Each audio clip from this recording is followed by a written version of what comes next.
Welcome everybody. What's up? Cookies. Cookies. Hello, we're streaming on Twitch. Yes. Let's get some subscribers out there. Alright. It's not funny. Man, I lost my control yesterday. I was like crying. I was laughing so hard. Over like something not even that funny. I think I'm just cracking up.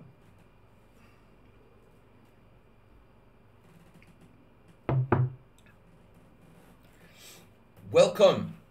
Welcome, Mr. Asterbate. With your acerbic commentary. Alright. Back to the heat here.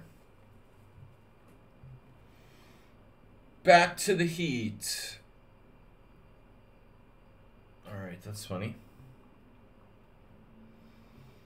What are we doing again? What are we doing? Let's get some gift subs out there. Some subscribers.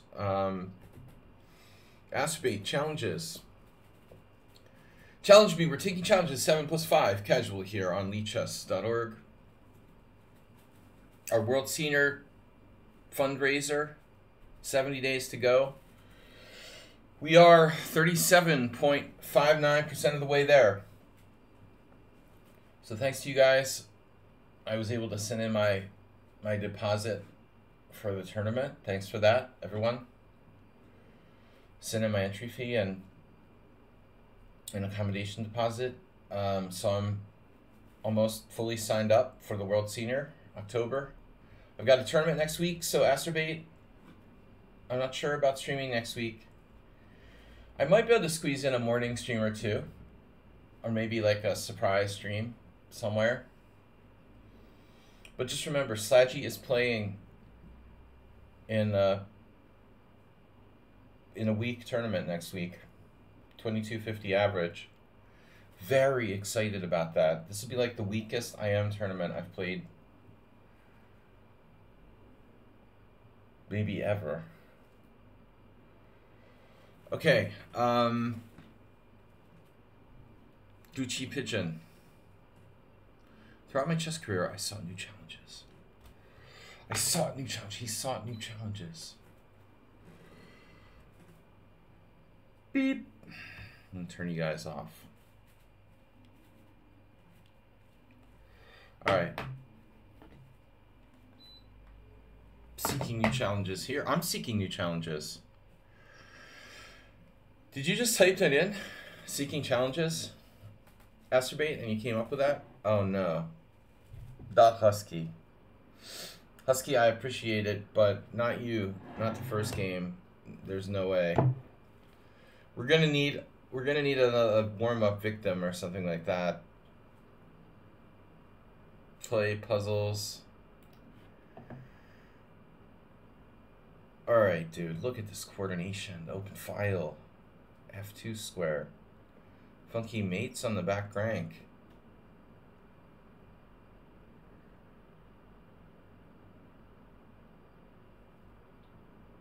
Morales is here. Not as bad as Husky, but also not an easy challenge for my first game.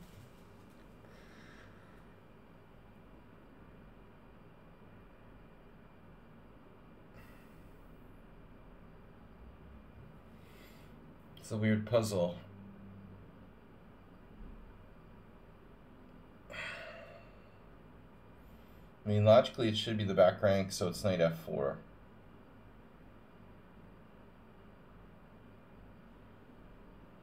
Knight f4 threatening knight e2 mate. That's the key. But that's a suspiciously easy puzzle. Knight f4 with double threats of mate between knight e2. That's really suspiciously easy. I'm actually paranoid. There's no way I get a puzzle that easy. You're playing very bad chess. You always say that. Alright. Wow, I don't know what to do now. Keep going. Find the solution. This one I could easily get wrong. Jeez. my assumption would be f5, but mate in 1? It's easy to mess this up. There's no mate in 1. There's no mate in 1. There's no mate at all. So I guess I should play rook takes rook. Oh shit, I messed up the puzzle. Unbelievable, dude. Unbelievable. Unbelievable. So after all that's said and done, I messed it up. I'm supposed to play pawn takes bishop. And that's wrong too. Okay, knight e2 check. This is the stupidest puzzle ever, dude. Downvote. Alright.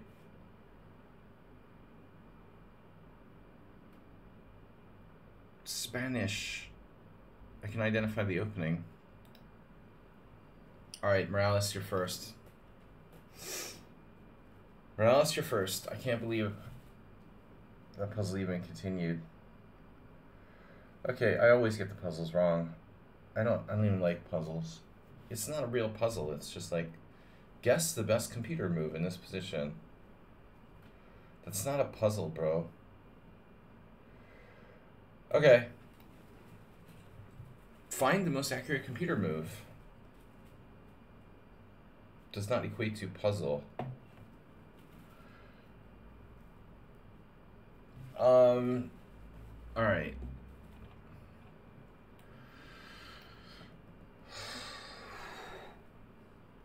Yeah. I'm not patient enough either at this time of the morning. Anyway, when I first wake up. I've actually been awake for like an hour and a half, but you know, I don't know. I've never been a puzzle person.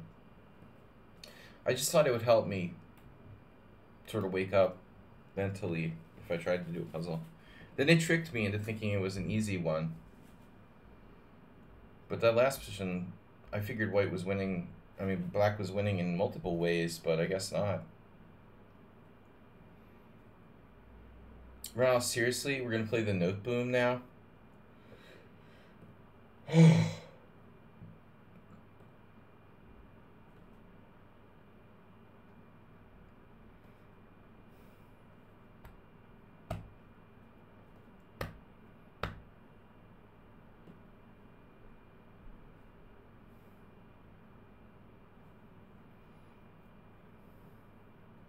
Note boomian. Yeah, I've never been happy against the note boom, really. I tried the bishop g5 line I played against you last time, but I never really had something I was comfortable with. Let's play the passive variation. So note boom players have different ways of approaching this. Or pawn triangle players, whatever you want to call it. Players of the pawn triangle. Frank Marshall. Rubinstein versus Frank Marshall. There you go. So g4 is like the most aggressive here. I can't remember if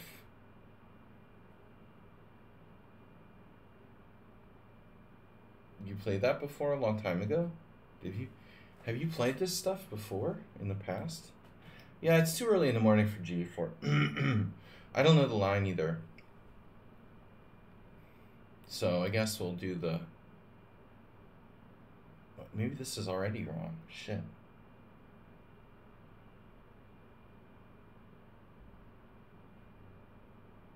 I'm spacing on the Marshall match, even though I analyzed it like a month ago.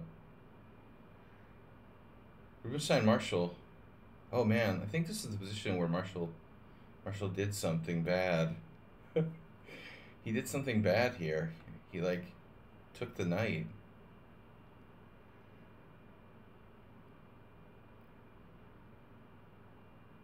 He took the knight on e5.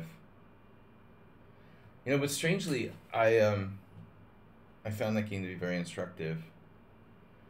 Rubinstein and Marshall had this match.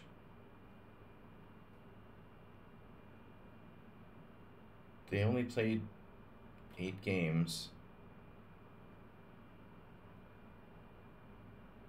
And Rubinstein won 4.5, 3.5.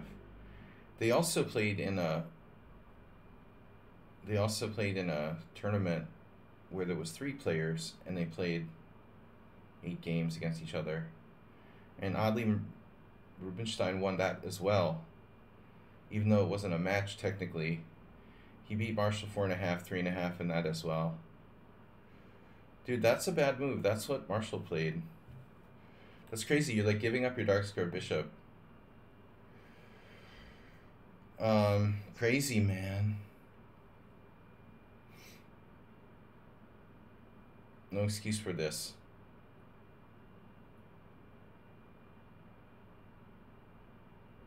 Although, you know, I could have the position off by 1 move or something. I don't remember this happening.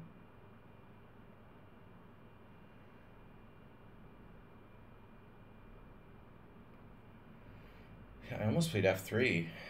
But whatever. Black is hurting without that dark square bishop. Positionally. Bishop takes e5 is a catastrophe from a strategic point of view. But something must be different about the position. I must have it slightly wrong by 1 move. I don't know. So I don't remember exactly like this happening.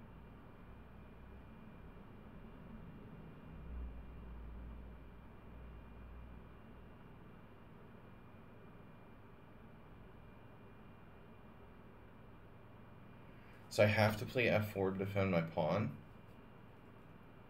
Is that what you're telling me?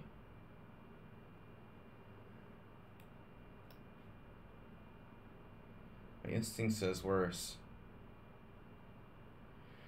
If your opponent's pawns are all in light squares, is your light square bishop better or worse?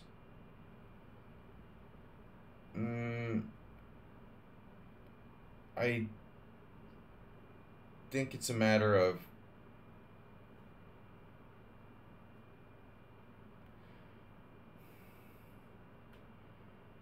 it's really like kind of a philosophical question. I don't think your bishop's really worse. I think it's just that his pawns are good, you know? It's sort of like the way of looking at it, you know? It's not the same as having a bad bishop.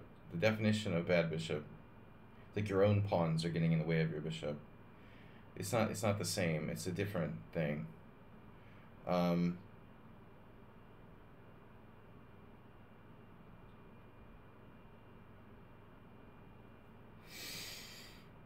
Yeah, I mean, I can't even remember something from like a month ago. It's so weird.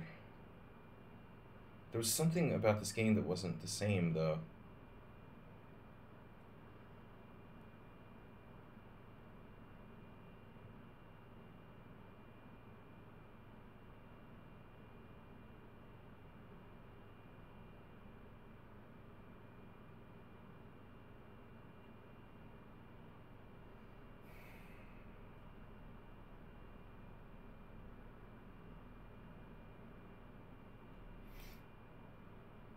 I don't know. Queen c2 seems kind of weird. How should I handle this?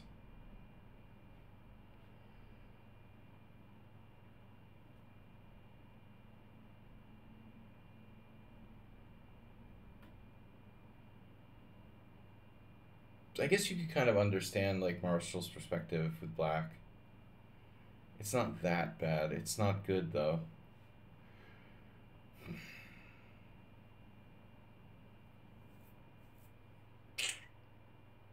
I don't know what to do. Really, really stuck here. Queen c2 doesn't seem right. But I wanted to reinforce this pawn.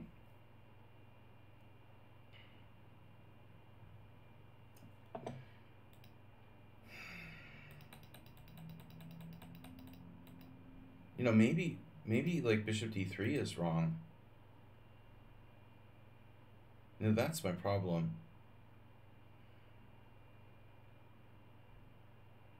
mean, bishop d3 is a well-known variation, but I'm not sure that's what Rubinstein played.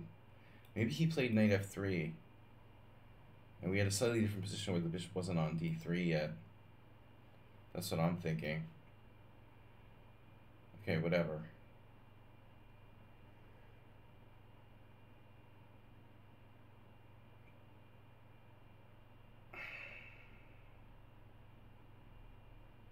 Should I take on e4?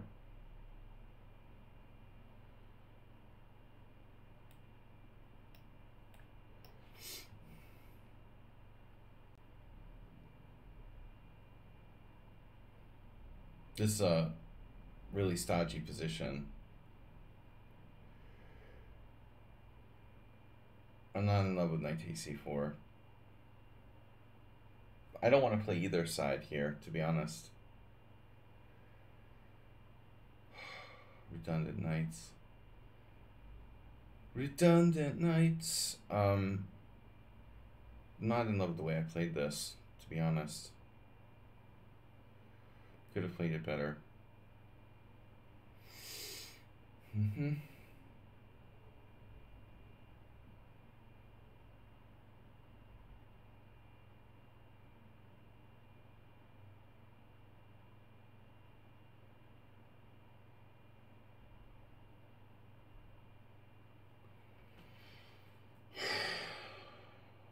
So weird.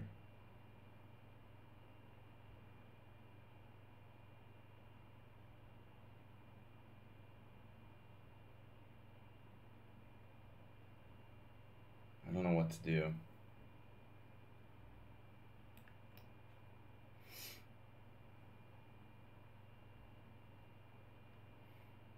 This may be a mistake.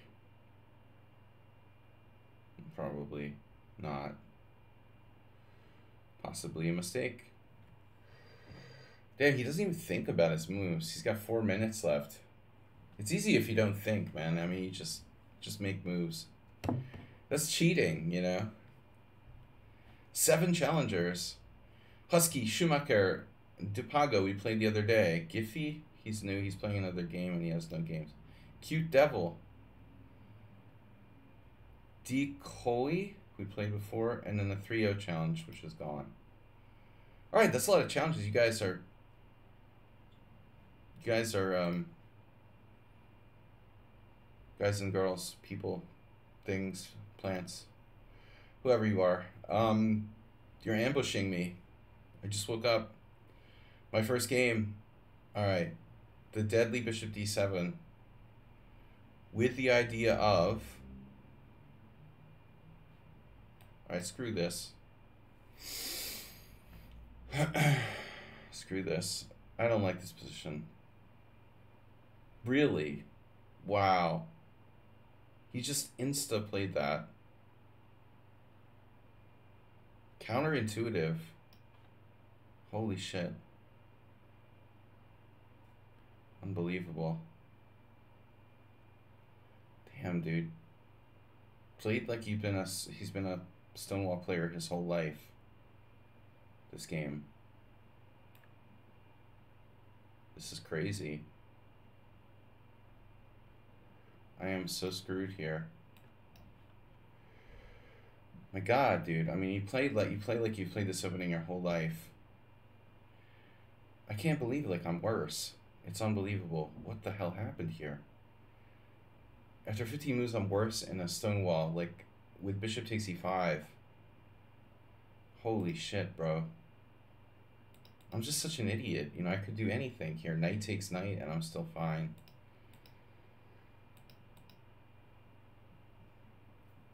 Unbelievable.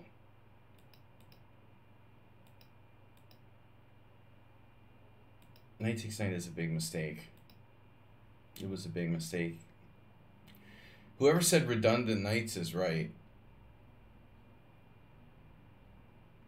I didn't want to take on d5 to enhance his bishop.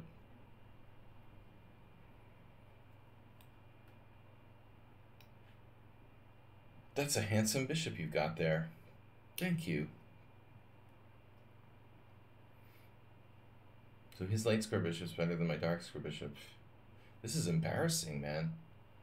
I don't know, Morales is the weirdest player ever. He's never played this opening I've ever remembered, and now he's like goddamn genius with it.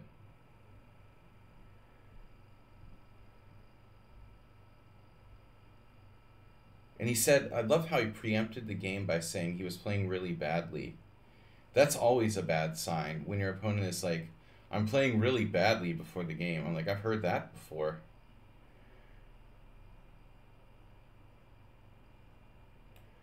We've heard that before, bro.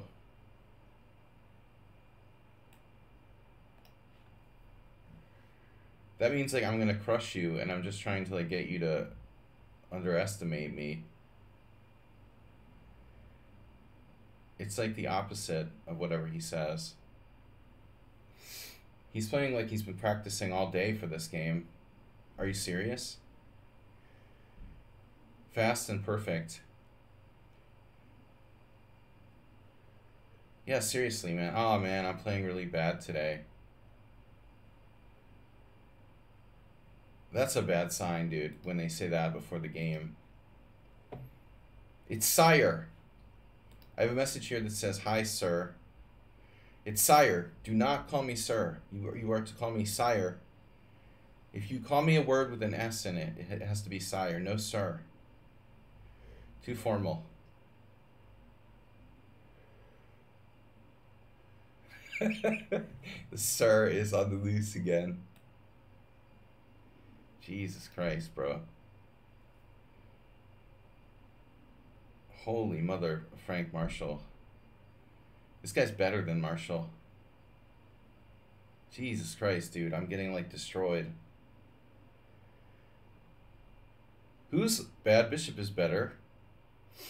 Man, I would be proud to have played black in this game.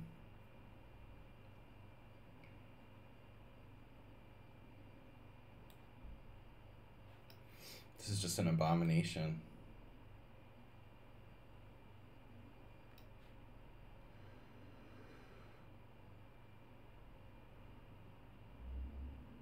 Queen F1 mate.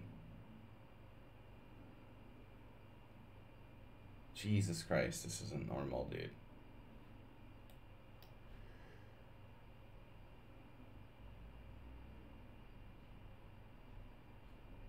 You can't play bishop d1. I know, right? It should be illegal. It won't last long, don't worry. No, I'm not playing a computer. It just looks like it. Are you serious, bro?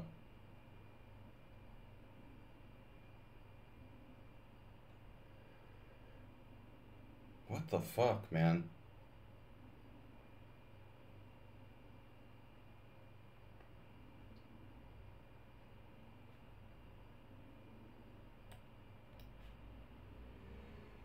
It's like playing God or something, dude. What is the deal here? Are you like trolling me? He's playing really badly. He's really weak today. Dude, you're gonna have like 5 cent upon loss, worse than the 7 guy I had the other day. It's like 5 cent upon loss game by black. Literally playing God. Dude, Bijak, do we really need you to give him moves too? Jesus Christ. He's like crushing me with no time, and you're like suggesting the strongest move for black. He doesn't need any help, dude. Why are you doing that? You can suggest moves for me. He said doesn't... Right, he said he's also playing badly. There's a lot of things he says. He's playing badly.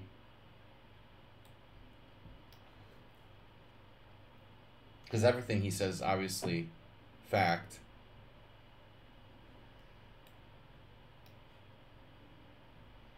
He played like a goddamn computer, man. I mean, this is unbelievable.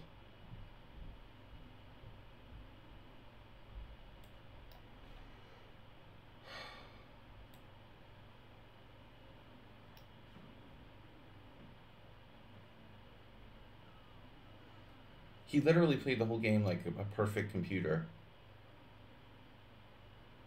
and super fast too. That seems pretty crazy.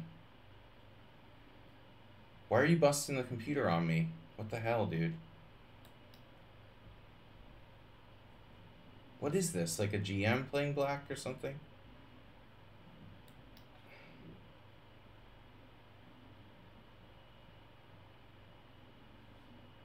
Dude, I mean, this game is ridiculous. This is the most absurd, like, crushing he ever did. I mean, seriously, dude, what was that? What do you have, like, 4 cent upon loss? Look at this game. This is outrageous, dude. This is outrageous. What are you, like, 2,600? You got, like, Vallejo on your account? Or some kind of Grandmaster playing black, dude? This is the most egregious, like, crushing I've ever seen. Like, I just played a 2,800.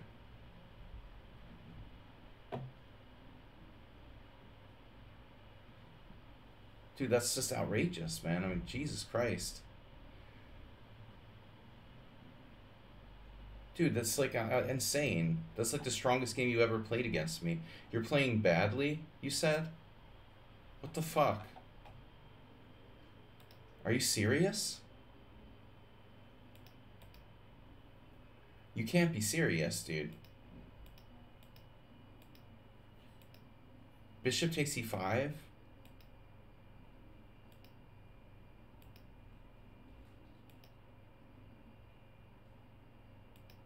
Oh, well, I guess you're going to take out your frustrations for losing those rating points on me.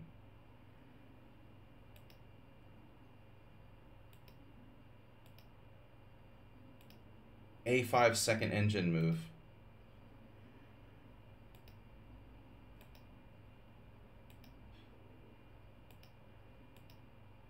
So after c5, I'm just instantly engine moved. Totally busted. The baby was crying. Dude, this is the most, like, devastating crusher you've ever done against me. You played really badly, man. If you weren't, like, a VIP, I would seriously think you were using an engine in that game. That game was outrageously, like, perfect for black. That's what I really need, like, first thing in the morning, dude. What the fuck? I mean... Okay, dude. He used to play the Budapest Gambit. Now he's an expert as black in the Stonewall. Okay. That's really weak. You played really weak. What a way to start the day. A nice, easy game against a 2085 player who plays like 2600. He's definitely stronger than Husky. I mean, Husky only plays like he's 2400. There's nothing compared to Morales. Dude, are you serious? It wasn't just the, like, crushing, though. There was also crushing on the time. You know, he not only, like, crushed me from beginning to end, but he also used, like, a third the time that I did for the whole game. He's able to find, like, the perfect moves almost instantaneously. Okay, admittedly, I played badly, and it was easy for a strong master to crush me. But in the time that you took to do it was impressive. You know, you just basically didn't need any time at all to, like, play perfectly. Don't do that to me in the morning, man. I can handle it in the evening, but not in the morning. All right. This I'm not happy about. I don't think I'm supposed to mix, like, Queen D2 with G3 necessarily. Another stupid position for me. It was positional chess. Maybe that's why? Huh? Morales, why aren't you like 2600? I don't understand. If you can play like that. Damn, dude. I mean, I know you're a good player, but just getting crushed like that is just brutal. That's embarrassing. I mean, seriously.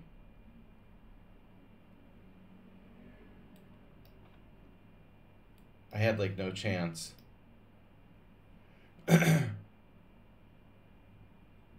It's rare that I get crushed that badly. The weird thing is he played bishop takes e5 in the opening,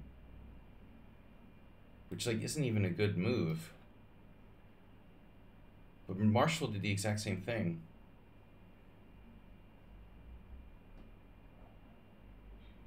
It's like the worst positional mistake ever, and I still got crushed. Well, obviously you needed something because you were looking for something there. Here we go. Yeah, his chess lately is terrible. He's extremely weak. He needs an ego boost by crushing me into the ground. Okay, dude. Well, congratulations. You got it. I shouldn't have played f4. f4 is kind of risky.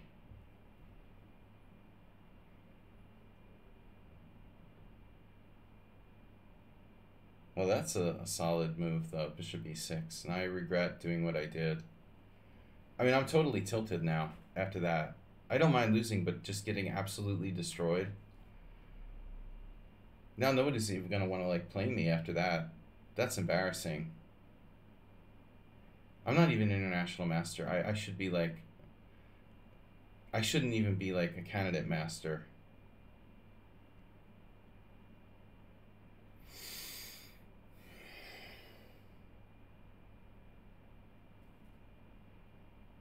Why did I play f4? Why did I even play c takes d? I mean, I already, like, butchered another opening, by the way, with queen d2 and knight at g3. If I'm gonna play g3, I need to play knight on b takes d2. Probably.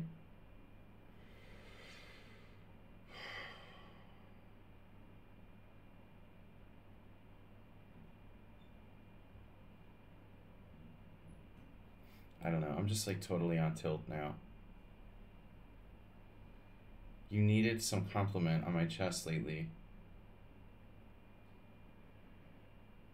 That's weird, man. I need some compliment on my chess.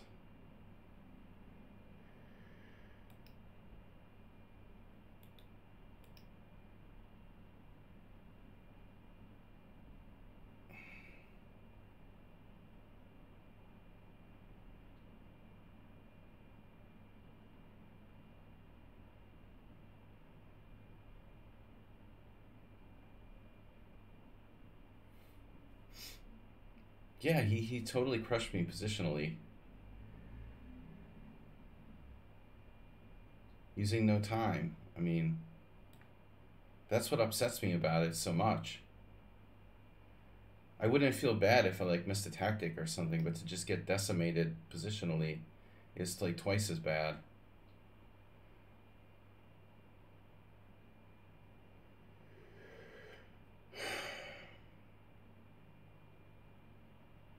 The Husky might be me.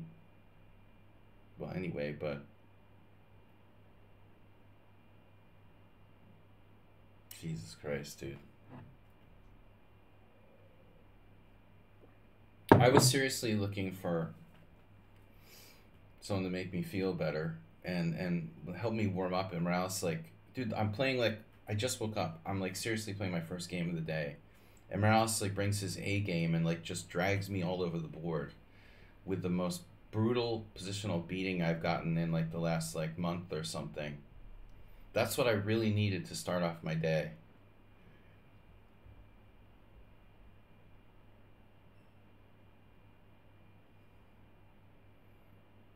I really, really needed that. Like getting absolutely like freaking destroyed.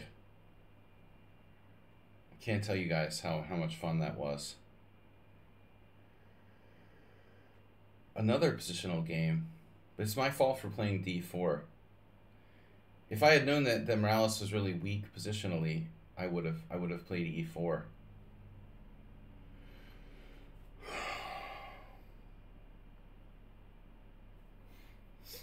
I just don't have a good position again. The opening again.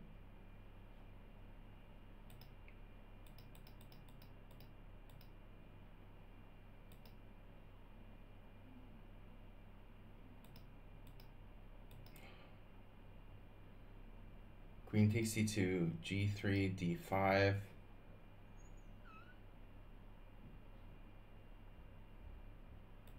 Maybe I can just play bishop g2 and like let him take and move the queen or something. We're playing knight a3.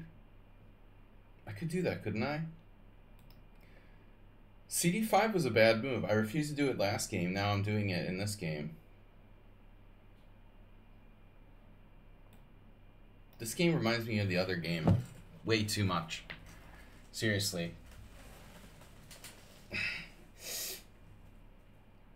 I dare you to play queen f6. Take my Wheaties. Take them. Where do you want me to take them? Dude, my dad ate Wheaties for breakfast, lunch, and dinner during the Depression. Do they even make Wheaties anymore? I remember when, like, seriously, I remember going to the I have a very, very distant memory of going to the supermarket when I was a little kid. And, what's that? What was his name? It was on the Wheaties box. Jenner. What was his old name? That's how old I am. I remember that. I live in Europe, dude. People are like, what the fuck is Wheaties? Bishop takes, rook takes, f5. Knight takes e5. There's tactics. I've seen some tactics lately. The Day of the Dead.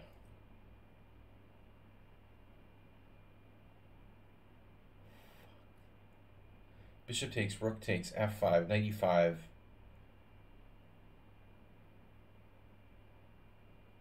Queen c3. I'm going to lose a pawn at the minimum there. Why are these guys like... Why is everybody like freaking grandmaster? I only get challenges from people who play like grandmasters. What's that about, dude? I can't even get a warm-up game against somebody who's, I don't know, like a normal player. Morales wants to take out his frustrations on me by like crushing me on my stream. And then I get Husky, who's like unbeatable. Who I did beat him a couple games. It's not easy though. I hate this position. I hate my position. I hate the opening.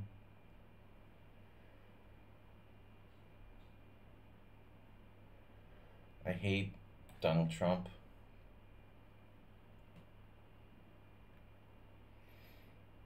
I'm hallucinating too. Wow. I'm even hallucinating. I'm literally hallucinating. I'm so upset about the last game. I don't mind blundering tactics, and I don't mind, you know, losing like tough games, but man, I hate like getting crushed.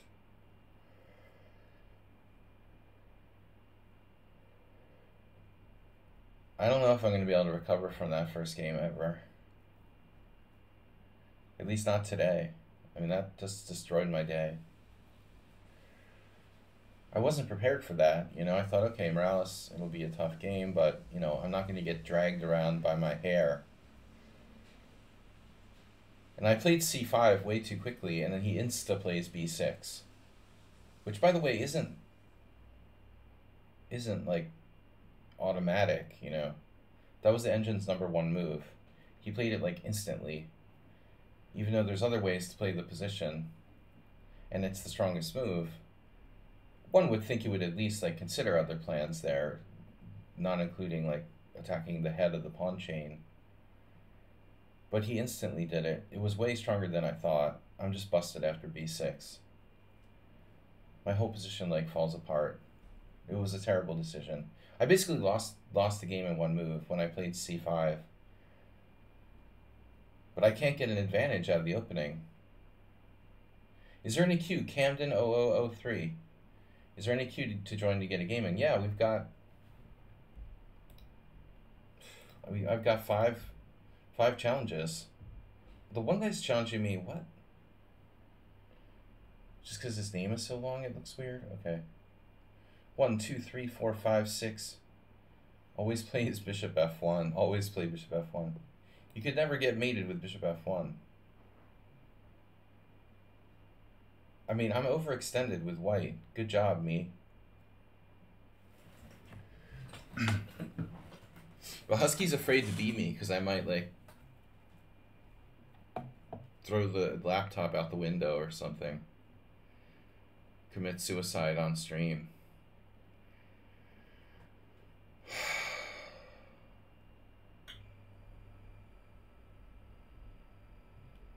These guys keep sending me private messages, dude. Don't send me private messages. We've got a Twitch stream here, and people are in the chat. You don't need to send me private messages.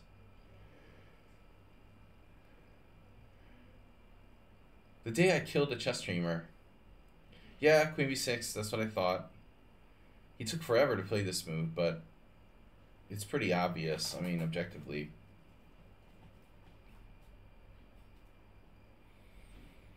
There are certain sort of parallels to the last game.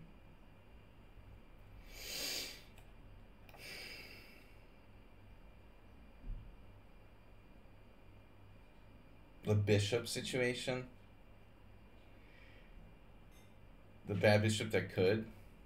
Same color complex. Knight on e5. Overextended.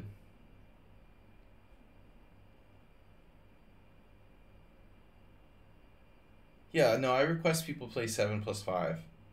I like to talk about the games and analyze while I'm playing. I mean, if I'm playing off stream and I just play for fun, I don't mind playing like 5-0 or, you know, faster, but since I try to make it an instructive stream, I really like to have time to discuss and have a reasonable increment. So my chosen time control is 7+5, which is kind of a non-standard time control. But I feel like it's just enough time to be able to play and make some light commentary on the games while I play. It's not too much, but it's not, you know, it's not too fast. My bishop's on an f1. Well, it was on f1. Yeah, f1 was the problem last game. Last game I had a good light square bishop and a lot of good. It fucking did me. Excuse my French. I couldn't help it. Husky's taking it easy on me. I appreciate it, man. I had a rough morning. It's really nice. He's a nice guy. I mean, seriously. He's really a nice guy. For taking it freaking easy on me here. I gotta say.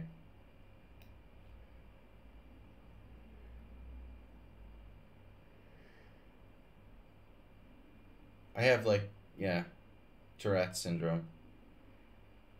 Normally I don't. I'm very well behaved, but it was a bad day today. Today was a bad day. Today was a bad day already.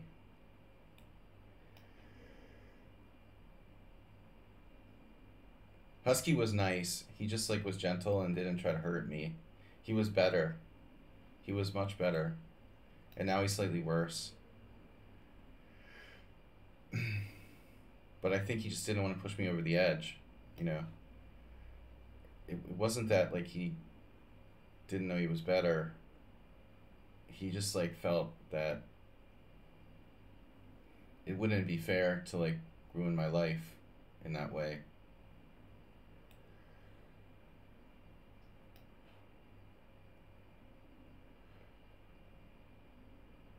You should play some of the newcomers.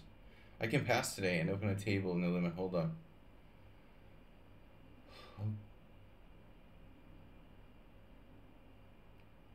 Triple exclam. King e6.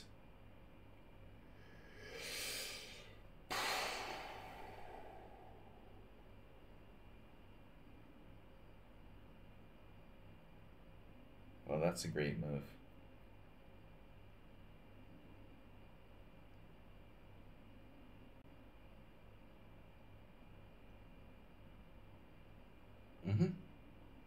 This is a cool position. I like this. It's like a rubber band. Bishop g2. All right, you want to be fancy? I'll be fancy too. He's got the, what Hikaru refers to this as the wooden shield. Now I'm going to play bishop f1 just to make you guys happy.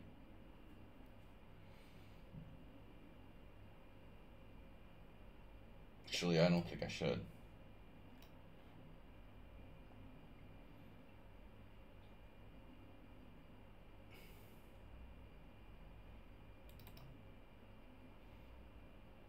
I can only offer draw after 30 moves. It's not legal. Like, before 30 moves, no draw offers, okay? I'm like better by 0.1 centipawns here. Come on. Come on, Stockfish. You know I'm better by 0.1 centipawn. The final position is all that matters. It's claiming 0.0. See, I can't beat anybody. F6, though, you have to play F6 or else you're worse. It's a draw. I mean, objectively, it's a draw. But he was way better, man. I mean, this is awful what I did here. First off, C takes D5. This is an abomination. Just absolutely no reason to play that. I forgot the idea here. I think I'm supposed to play bishop g2. If he takes on c4, I can play knight a3 and pick up the pawn. So there's absolutely no reason to play c takes d. It was a terrible move. I was on tilt from the last game.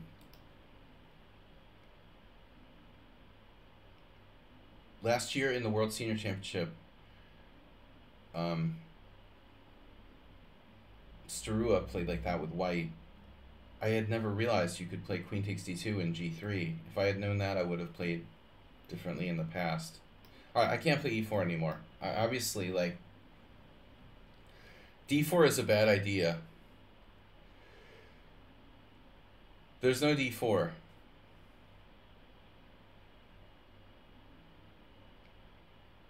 Yeah, I really want a tough positional game.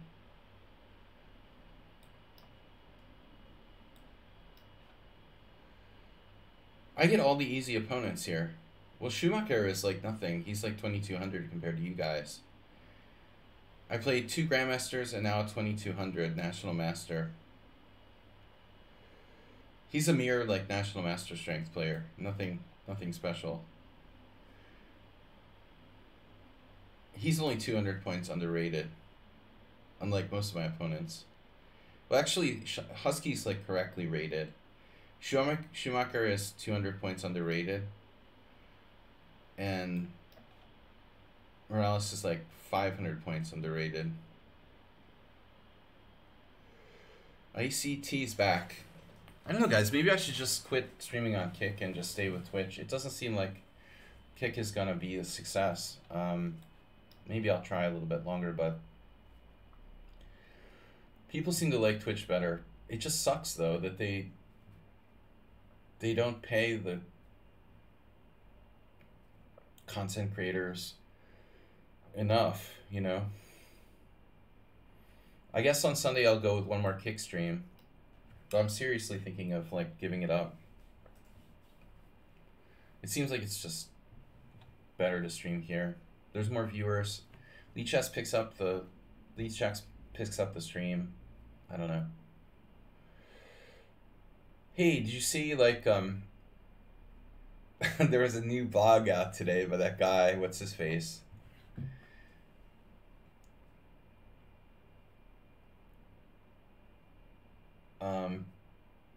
Bragging about how he had lessons with Josef Dorfman. Yes, dude, we know you're like a rich, like, pampered guy who's a grandmaster because he had like unlimited resources. But that doesn't mean you had to become like a prolific blogger. Like lower percentage over subs? What, was Kick offering better conditions? Yeah, I mean they offered like 90% kickback. Kickback.com. Better kickback. That's the point. But the only chess viewers over there are Hikaru's, like, you know, cult. People don't go to Kick to watch chess. They just like want to play slots and stuff like that.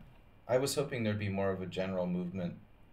There'd be more of a general movement toward Kick, but it looks like no one's moving over there though, you know. Lafang like rated me once in like the 3 weeks I've been streaming over there, but no one else. I haven't seen any other chess streamers really. When I was streaming anyway. It's really just Hikaru. Give it time, man. Yeah, I don't know. I mean, sure. I want to start like Patreon and create some like non-live content. Some recorded content, you know. I have a lot of knowledge and I could share. I should have been doing it a long time ago, but it is more fun to do the live streams, I have to say. It's more fun. I mean, doing recorded like you know, created content is hard work, and streaming is more fun. But I have a lot of experience with making chess content, so I really should have like been doing the YouTube or more Patreon type of stuff like in the first place. I did a lot of online content like for the last 20 years. I mean, I have extensive experience. It seems like the other thing with Kick is like it doesn't, you know, they don't really communicate very well. It needs a lot of improvement. Schumacher playing passively. I like it when they play passively. Morales isn't afraid. I mean, Schumacher can play deadly chess as well, but, you know, I guess it depends on his mood. He also can play, like, way too fast. Here is an interesting move. Maybe I made this mistake yesterday in a similar position. I should have played rook e1 instead of rook d1. I had a very similar game yesterday. I think they're both good. But rook e1 would be like... Right now I'd be threatening knight takes f7, probably. For example. Basically, I have no threat in this position, it looks like. No threat to sacrifice on e6. I mean f7. With rook e1, I would have. I guess it's much stronger to play rook e1. It's a natural move too, because my rook's on open file, half open file. This is half open file, this is open file. Put the rooks on open files, it's very simple. You know, rook d1 is like hope chess. Hey, maybe it'll take on e5 and I'll open up the d file for my rook. Yeah, I don't know what he's thinking about. It's weird that he would like pause so long on bishop e7. I mean, what the heck other move would you play in that position? Of course, bishop e7. What was he thinking about? And I managed to screw up my entire game by playing the wrong rook move. All right. So that's good. I lost all my advantage. Yeah, my openings just suck. Jeez, dude. Now it's like completely equal.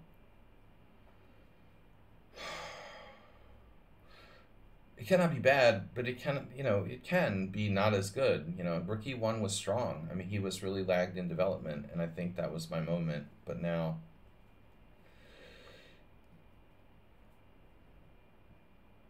I mean, I don't know. Let's say I have my rook on e1. Can I sack on f7 and then king takes? King cakes. Can I sack on f7, take on e6 with check, and then what? Maybe it's not so clear. I mean, without like bishop a2, would I have some kind of crazy tactic? I don't see anything clear there.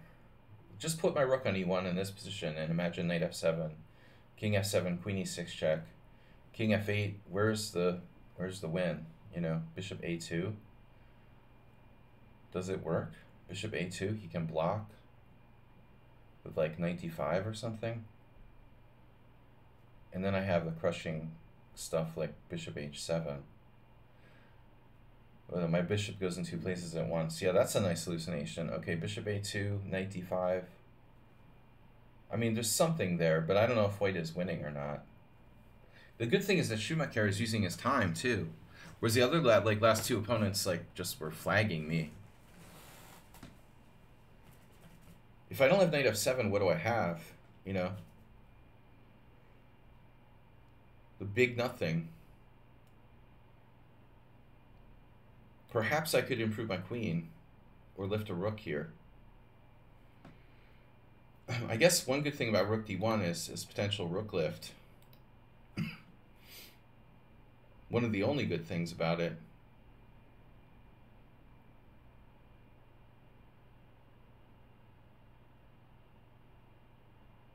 Queen d3. Now you can't get mated with the knight on f8. He's preparing the wooden shield again. So no matter what I do, like even if I play e4, I still get a queen pawn game. How messed up is that? You know, it's like, it's my fault. I played the Panov. It's technically a queen pawn game and a king pawn game, but I mean structurally, it's much more like a queen pawn game. No matter what I do, I guess that's why I always like the Panov, because it's basically, it's very similar to the Queen's Gambit. It's a Queen's Gambit with more pawn exchanges. It's a more open Queen's Gambit.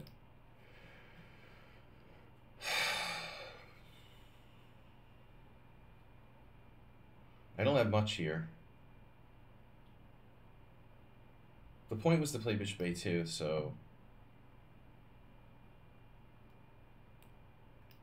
Was it? Was the point to play bishop a2, actually? I don't know. Not necessarily. You're obsessed with that, Acerbate. You're obsessed with that king thing. Acerbate has obsessive compulsive disorder.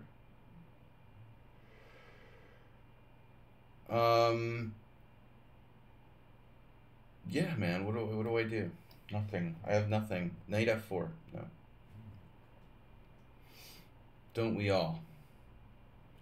Support point. I'm here to diagnose other people's mental illnesses. To deflect my own.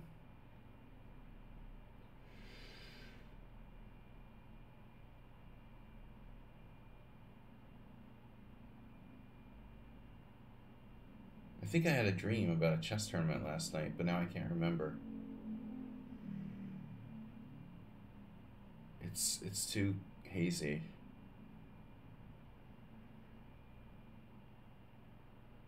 It could have been a poker tournament, but I think it was a chess tournament. There was a chess player I know in the dream, so it was probably a chess tournament. Can't remember. Dream interpretation on stream.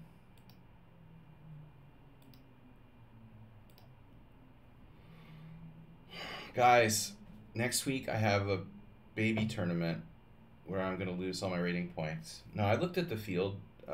Really weak IM tournament next week. That's my World Senior warm-up. And I looked at the field. It's not quite as bad as I thought. There's one kid from Italy who's like 12, and he's a monster. You know, it looks like 12-year-old 2150 who's like been playing a bunch of strong players and tons of tournaments. That's the scariest for me. I've got to be careful. Now, what about pawn takes?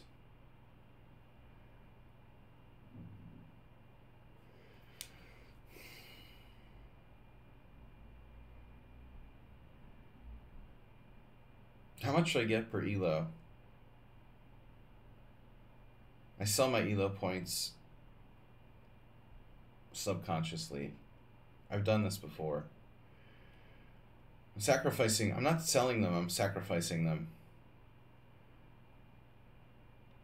The little kid. There's a 30-year-old there's a couple guys who are like 30. That's good. The two IMs who are 40 and 50, like in my range. There's a girl who's, in my opinion, like decent but not particularly talented. Who's like 17. There's an Indian FM who's like 16, but he's not a super talent. So it looks like it's not that scary, but not a good tournament. You know, it's just I would rather not play. I'm sad about the organizer making it a piece of shit. But I have to live with it now. I wouldn't play in this tournament next week if I had known it was going to be filled with like an average of 2250.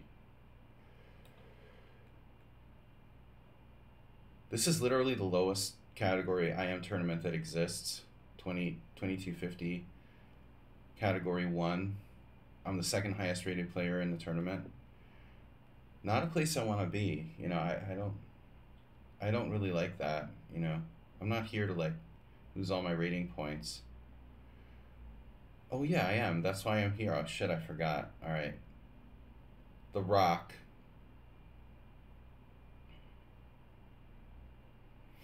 You guys, damn it. Every game I have a light square bishop and dark square pawns. And every game I can't win. What's up with that? What do I need, a bad bishop? I mean, what do I have to do to win a freaking game?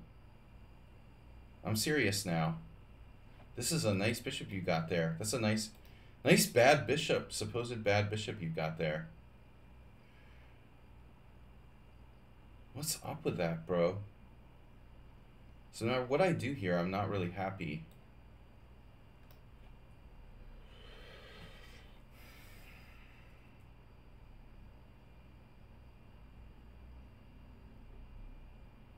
Oh, and in addition, to make the tournament extra worse, I have to play 2 double rounds with games at like 10 and 4 p.m., which I absolutely hate. I don't think I've played in a double round tournament since like 2017. And the last time I did, it was a disaster.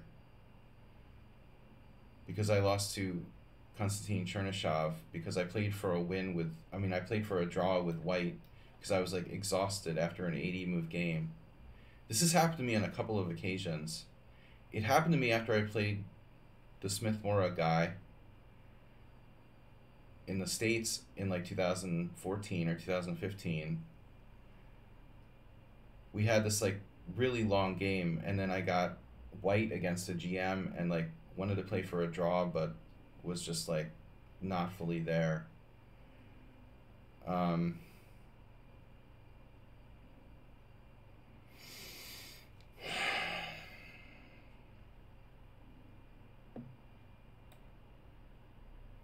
just give up. Can I resign? Can I just resign already? Time control is standard, thank God. I would seriously refuse to play if there wasn't a 30-minute time control. But I've been losing a lot of tournament games in the last 2 years because of like rook endings and not having enough time in the end game. And I just want to say that what I would like to do is only use 60 minutes of my initial 90 minutes during the first 40 moves. And I set out to do that like recently in another tournament, but it didn't work. I wanted to do that in the last round of the Hungarian Team Championship, and I ended up like using all my time anyway, even though I intended to like only use like 2/3 of my time. Basically, I don't want to end up in an end game with like 20 minutes for the whole game, you know. I want to have like an hour for the end game. I'll become like Keith Arkle or something, end game specialist. It's a really practical thing to do, to be honest. I think to specialize in end games and just play practical chess, I mean, obviously that's what Magnus does, if you think about it.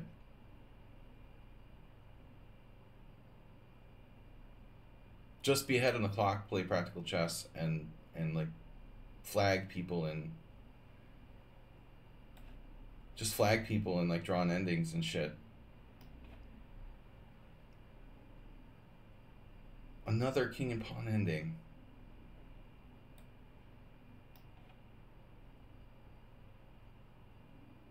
Oh yeah.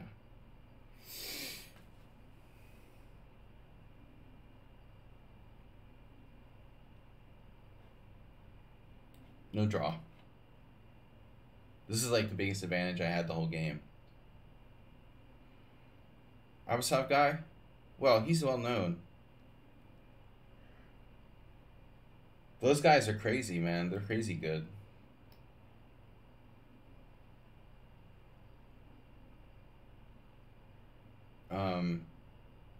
His whole team, you know.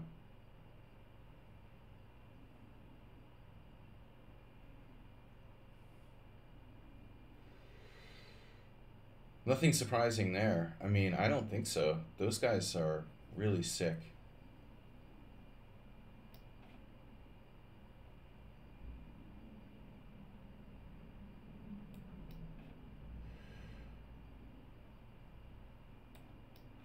Accusations of cheating, what, online?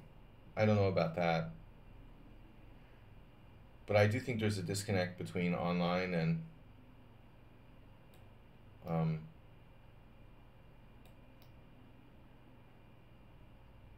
over the board chess.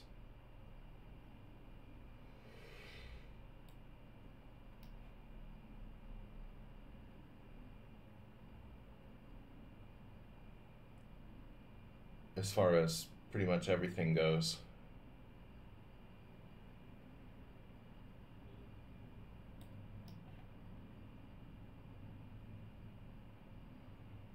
Yeah, no, I mean, no comment. I mean, I just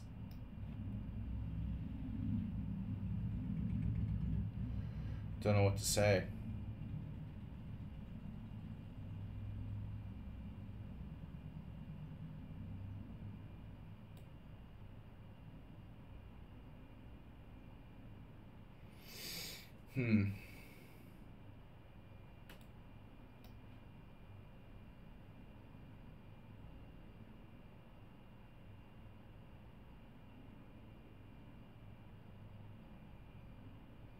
How does that work? You got this? You got king e5 check, king e4, f5. I'm queening first. But let's double check and I better. King e3, king e5, king d3.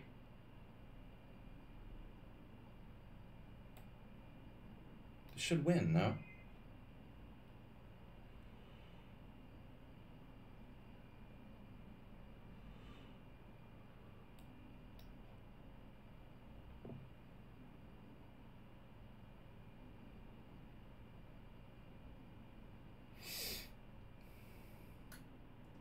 See, I'm talking about, that's what I'm talking about. Winning drawn endings like Magnus Carlsen. That's the way to play chess. Oh man, you almost tricked me into playing f4, g4 there. If I play f4, is there some draw there? Are you like, okay then? The g5 check double question mark. No, f4 still wins. I had a sudden feeling like, oh my god, what if g4 is good? No. It didn't matter. So you're okay until g5? f3 double question mark. So I was winning anyway and I blew it. Wow. Wow. So g4 and f3 don't work. I didn't have time to be accurate enough here. Well, I blew a winning ending. It actually was a draw. Wow.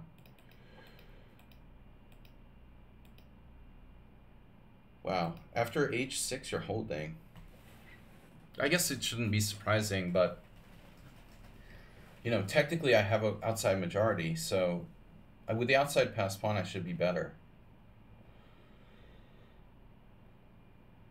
Yes, you're of the mindset, number 47, Claire. If you're caught cheating, even online, you should be banned for life. Well, I respect that mindset, but it's kind of like, you know, The problem is online chess and over the board chess have no connection whatsoever, like formally.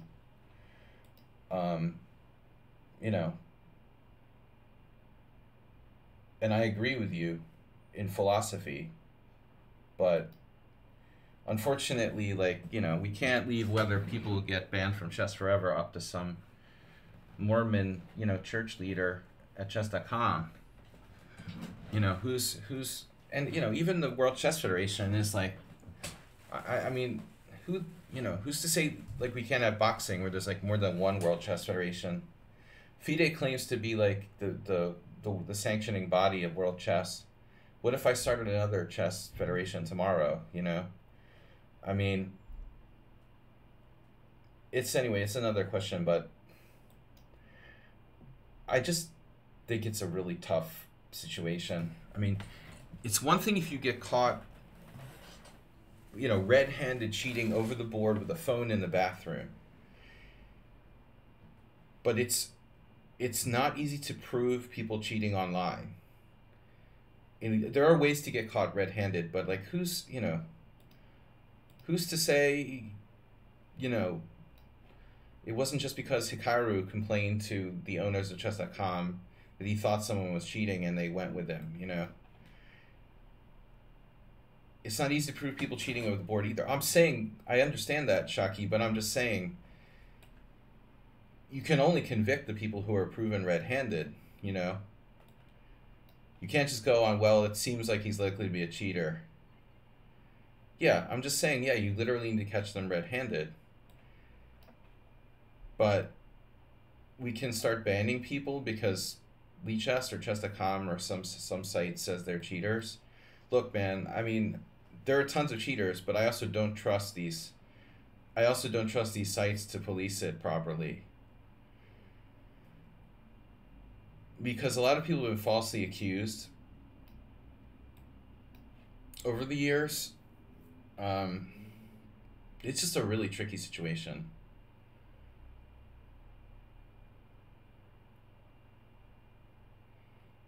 I mean, I agree in principle, if you cheat online, you should... I won't play people who cheat online. I mean, honestly, Magnus... I've been through this a million times already, but Magnus made a big mistake by playing in that Sinkfield tournament against Hans. If you think someone's a cheater, simply object to playing them. I absolutely will not play someone who has cheated against me, I'm sure has cheated online. I had the situation with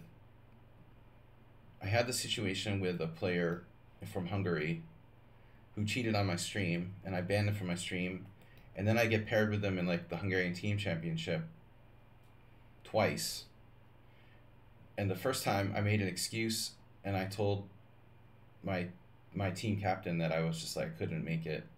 And then the second year I got paired with him, I told him the truth that, this guy's a cheater and I refused to play. And so we had a way to like, they really needed me to play, and we had a way to make a trick where I didn't have to play that guy. We could actually switch opponents. We got another player to play board one and play him because it was like the final match of the season. It was really important. But I really absolutely refused to play him. And, I mean, in that case I was lucky because it's just coincidence that I happened to know this guy was an online cheater. But I couldn't play him with a clear conscience in and over the board game. But he's never been sanctioned or anything. He's still out there on the loose, being having been an online cheater. But it's a big disconnect between over the board chess and online chess, and they're not the same thing, and there's no communication between the two. There's no formal organization. You can't trust FIDE to regulate online chess. You can't trust online chess to regulate chess, period. I mean, you can't trust FIDE to regulate normal chess, so it's like, whatever. It's a disaster, man. It's a total disaster.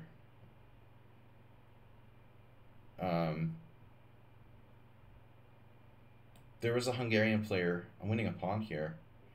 I told the story, there's a Hungarian player who was caught this spring, finally, after years of cheating in tournaments. And Hungarian Chess Federation keeps it real hush-hush.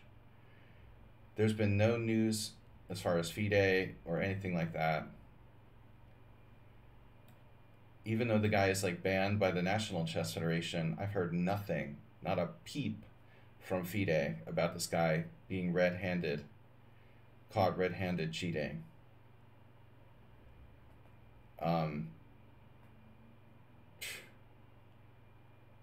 Whatever. I think it's embarrassing for the Chess Federation involved, but this guy was cheating in Austria and Hungary.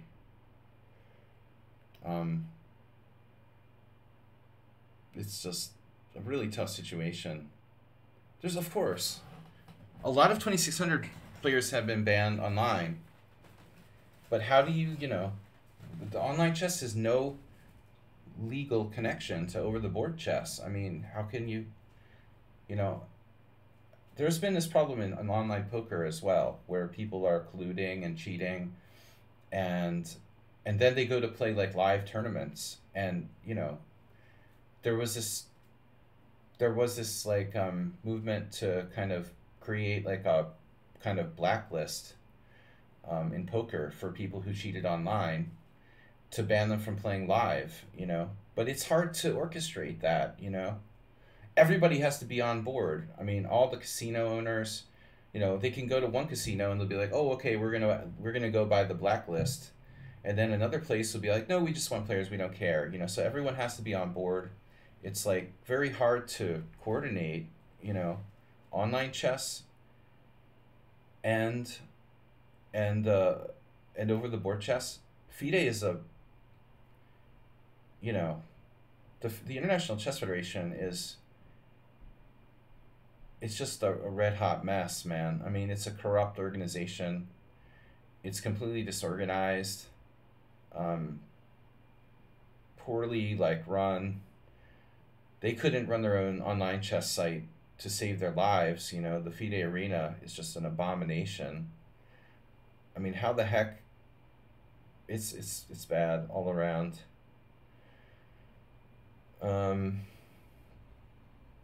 What else? What else can we talk about today? All right. Onward and upward. But I mean, the whole concept of having online tournaments where there's like prizes and shit is basically a pipe dream. I would never play online tournaments for money. I think it's insane, sadly. But, people are going to keep doing it. It's really sick. They're going to keep playing in those things. It's one thing if it's like Magnus invites his 5 best friends to play a private tournament that he's sponsoring. You can do that. If you have 5, you have a small field with a specific number of players, and even that's tricky, but maybe. Dude, I go on my phone and I play anonymous players, and like 2 out of 10 of the people that I play in anonymous 10-minute games are cheating. Like, I kid you not. It's unbelievable. I'm like, why are you wasting my time? I guess they think that they're like, I think they must think that they're like, it's some kind of training for them or something. But I mean, it's stupid. Why if you want to like learn how a computer plays, just watch some computers play. You don't need to like cheat other people. I mean, it's like, it's so disgusting. Yesterday, literally like 2 or 3 games in a row, I was suspicious that anonymous players were cheating. And people were like, why would you cheat if there's no prizes? I don't know. I think it's becoming like a training methodology or something. It's crazy. All right, this is my idea. Yeah, that's the thing. Well, the Anon guy losing to the rich guy, right? Anon losing to the rich guy isn't about training, right? That's about some ego guy, Yeah, there's the ego thing.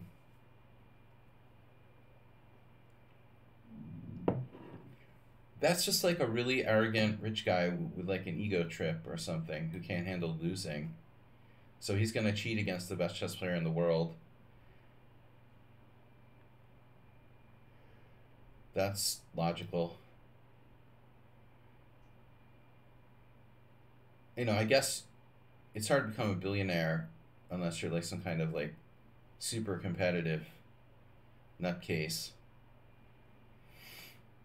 or you inherited your money. But if you built your own fortune into billions of dollars, chances are you're probably like a psychopath or some kind of, you know, that takes some serious dedication. You must be like hyper competitive. I imagine most billionaires are like hyper competitive. They would do anything to win, you know.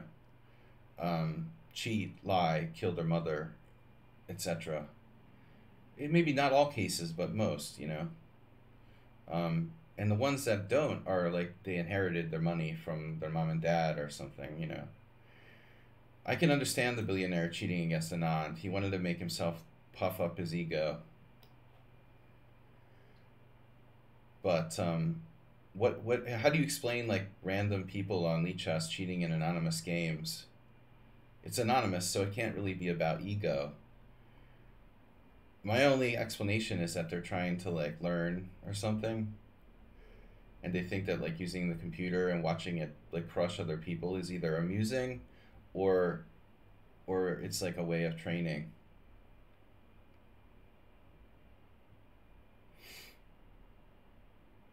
I just don't see like a situation where over the board chess and online chess will really come together until FIDE exists, you know. Maybe another chess organization will come up and unify online chess and over the board chess. But I think until that happens, like it's no way. Maybe like the evil chess site could buy FIDE. Can you buy FIDE? What kind of organization is FIDE anyway? Is it like a for-profit organization?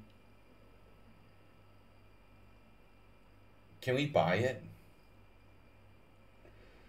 I imagine like chess.com would like buy the USCF, but it's like a losing business.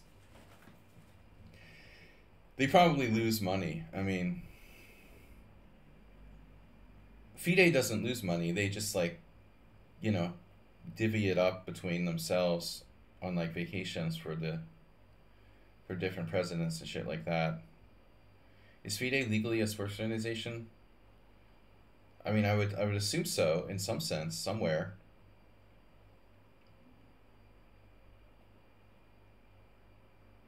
But I mean, look at boxing. You have like 3 or 4 different like boxing federations. I mean, and you have to have like matches to like unify the titles and shit. Chess could be like that, you know, where you have like 3 or 4 different organizations. But there's not enough money in it, really. It's not like boxing or golf. Look at golf now with the PGA and the other tour.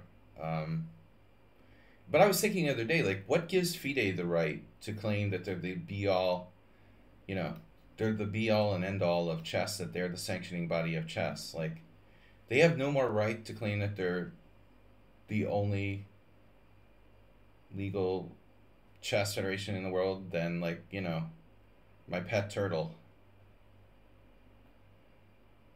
If you want to read an amusing thing, you can check the FIDE account on lichess. There's like a FIDE account created for those tournaments they had a while back for the Chess 960. It sounds so stupid. It's like, FIDE is the sanctioning body of chess in the world, or something like that. These organizations are, you know, totally arbitrary. I mean, it has a historical basis, but why can't I have my own World Chess Federation starting tomorrow? It's totally arbitrary. No one has like a copyright to,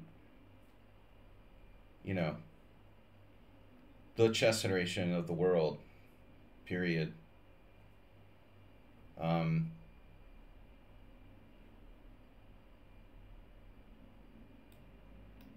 Depago putting up pretty good resistance here for a 1200 down a pawn. Only lost a pawn. Well, Kasparov tried. Yeah, Kasparov tried, and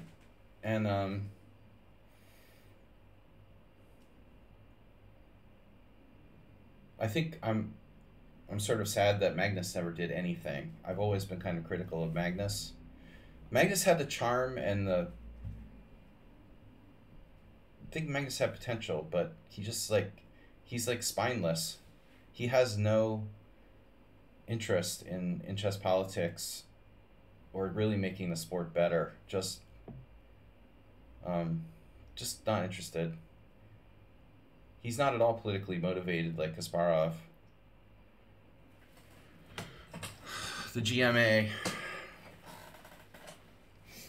You need someone like really powerful to even have a chance, right? For something like that, it's like a coup. To overthrow FIDE would take someone with a lot of power, like Magnus.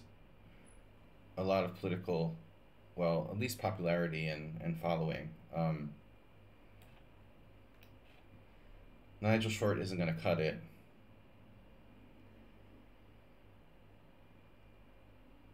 You gotta, FIDE is like run by a guy who's in the Russian government. I mean, it's ridiculous. Dvorkovich is still there. In the given situation, he should have stepped down, given the world political situation. But it's too, it's just too juicy to pass up. Comfy, president of the World Chess Federation. Free money, free travel, relatively safe job. Why would he step down, Why would he recuse himself from such a profitable position unless forced? But look at the guys who are the officers of FIDE. They acted like Sutovsky was some kind of reformer or something. He's done absolutely nothing to reform FIDE. Nothing has changed.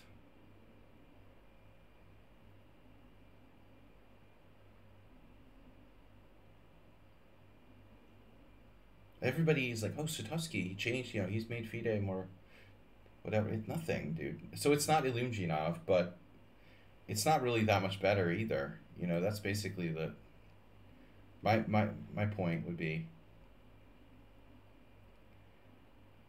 What's so great about Sutovsky? What has Sutovsky done? Nothing. He's done absolutely nothing to make FIDE better.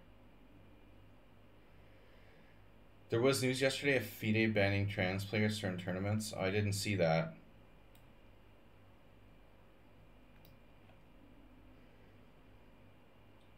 Oh, geez.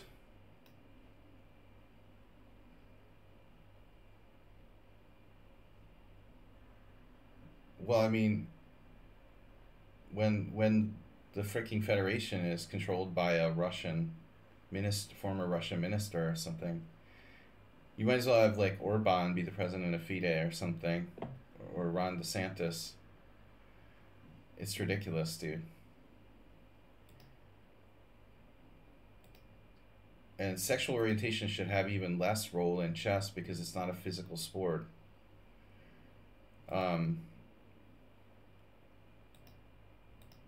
There's a lot of people who think there shouldn't even be different categories for men and women. And I can see that as well, but on one side, you could say that having different categories encourages maybe women or players who are less likely to play more. They feel more comfortable playing in women's tournaments or whatever, okay. Snedsteg. Mr. Coffee, welcome. I don't think I even greeted you today. What time is it? I need glasses. Alright, are you ready? Are you ready? This is it, man. I finally get a chance. Till they investigate further, dude. That's basically, yeah, we're not doing anything. Investigate further. They're still investigating Hans further. I mean, give me a break, dude. Emil Satowski and Dvorkovich are like investigating their lunch at the next like meeting or something, dude. Give me a break. They're just there to like get free lunch and travel, and they're not doing anything.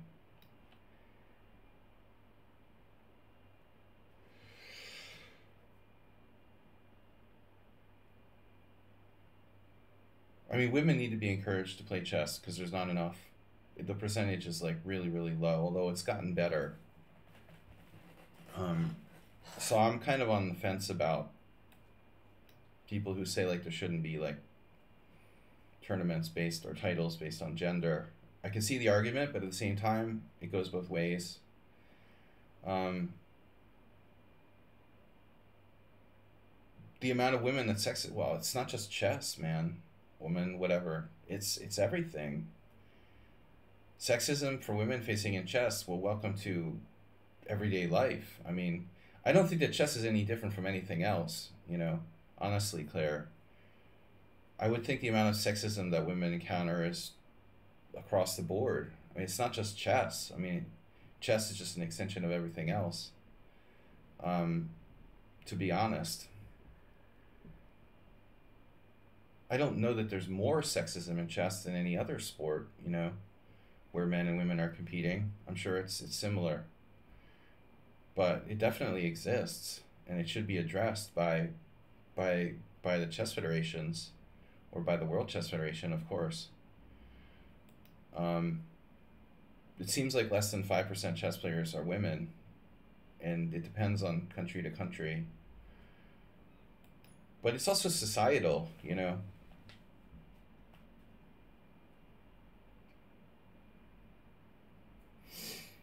It's not just that women are like turned off by playing in chess tournaments because there's sexism at chess tournaments. Less women are even getting involved in chess to begin with because less women are taught to play chess by their family members, by schools.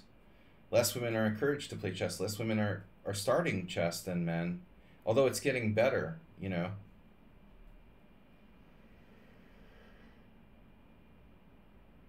If you're a girl on lichess, I mean, whatever. On chess.com, your inbox will be flooded by creepy messages. Well, that's not surprising. Yeah, I mean, but I mean, I suppose that would be the case everywhere. Again, you know, like if you're a girl on a Discord server for Counter-Strike Global Offensive or something, I'm sure if gamers see women on their, you know, it's the same gaming. Women are the victim of sexism across the board, but, you know, it has to be handled by the Chess Federation. It should be addressed, and I think that, and then maybe that's starting to happen more, which is good. You know, it should be addressed. But it's not specific to chess, you know. I think that's important to point out.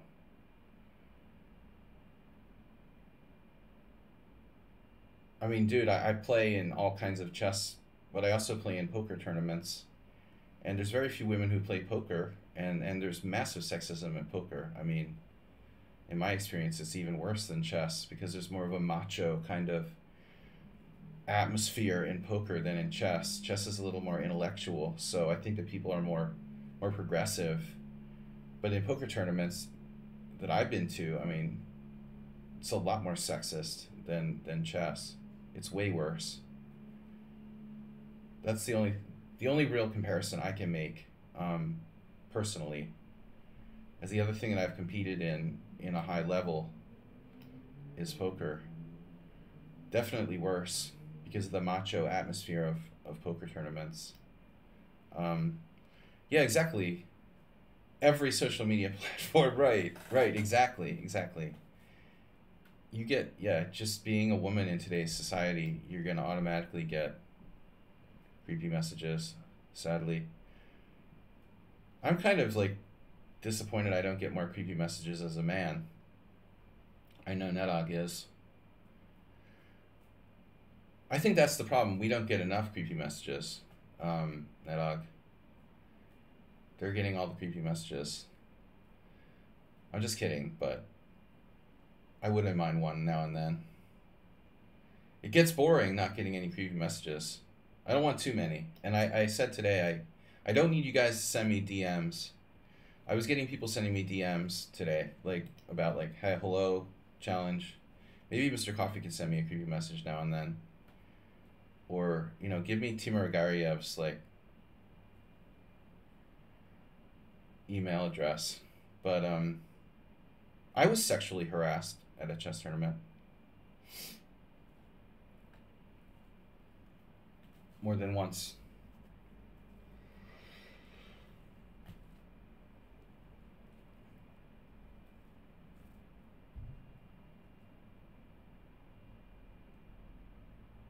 That was before the days of Me Too. But I've never been sexually harassed by a woman. So that's the difference. All right.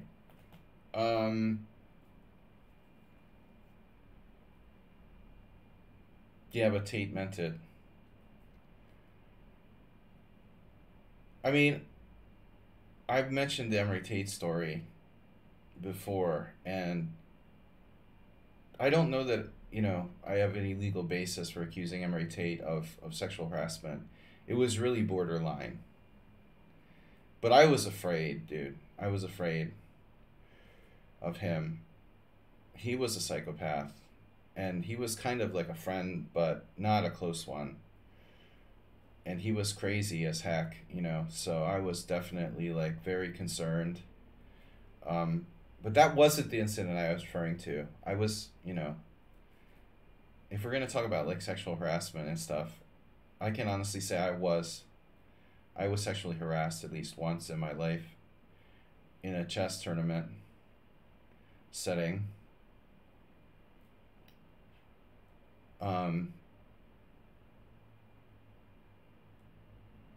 So I can identify with that. It's very uncomfortable.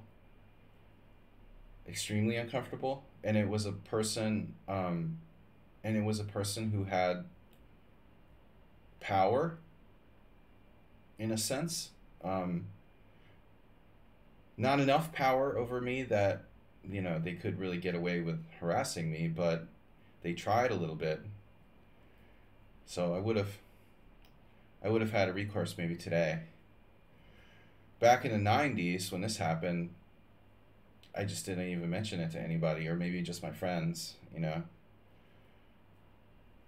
An opening idea here is that e4, a6, a4, avoiding b5 allows for searching defenses where black moves a4, a6 are favorable for black. You don't say! You're kidding, Antonio. This is my new thing, man. I'm in love with a6. I've decided to play a6, but not necessarily b5. You know, I realized one day, I was like, wait, I used to play the St. George all the time, and I would always play a6 and b5, and then one day I was like, wait, why do we have to play b5? No, I don't think a4 is a good move for white. Yeah, agree. I agree.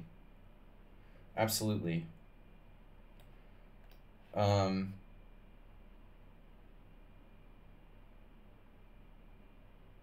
Yeah, the chess, Harvey Weinstein. Yep. Something like that. Nothing of that level. But technically, I was sexually harassed.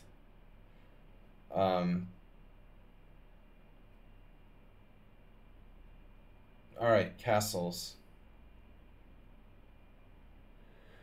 So you're not inventing the wheel. No, this is my idea, man. I'm actually thinking of playing this stuff for reals. I'm thinking of using this move order. Maybe it would be best to beat like 2200s or something like that. Do you think Ramirez got off easy? I don't know enough about the current situation there. But I don't think, you know, you've seen or heard the last of that. So I don't think we can say he got off easy or he didn't, you know. I would think like this could could be like years. It could be years before we have a total resolution of whatever happens there. I mean, come on. Bill Cosby's getting sued for stuff he did like 30 years ago. I mean, we'll see whether Alejandro Ramirez gets off easy or not. I mean, but I think at the same time, I just want to say that whatever it is, I mean, I think it's important that, accusations are verified. And I mean, ideally, I think it should go to a legal um, a legal direction. You can sue someone in um, civil court for stuff, and you can charge them criminally. But I think there's a lot of questions, and I'm not one to like. I'm not a big believer in gossip, honestly. So I'm not the person to ask on that Ramirez thing. Wow, Sensei, I keep forgetting I'm playing you. This is a nice move, Queen F3. Pressuring D5, controlling the F5 square. But I think you also have to not jump to conclusions, because sometimes people are falsely accused. I haven't followed the case very, very carefully. I mean, obviously, in this case, there's a lot of evidence, but still, I don't think that people should be tried in the court of public opinion. I mean, that is my first thing. There's a lot of that going on in the world. Kevin Spacey, for example, was found to be innocent in a lot of cases already. So it's not always like a one-way street that everyone who's accused is necessarily guilty. We can't assume that. That's like the basic protections of the law.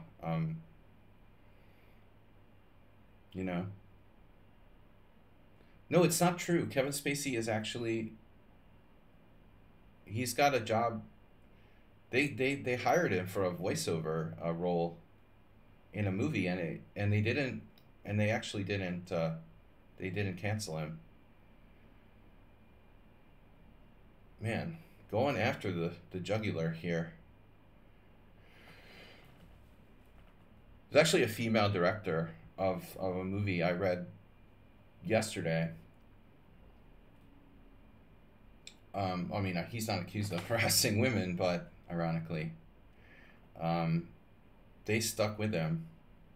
But I'm just saying, as an example, Kevin Spacey has been sued in 5 different cases or something, and still so far he's held up.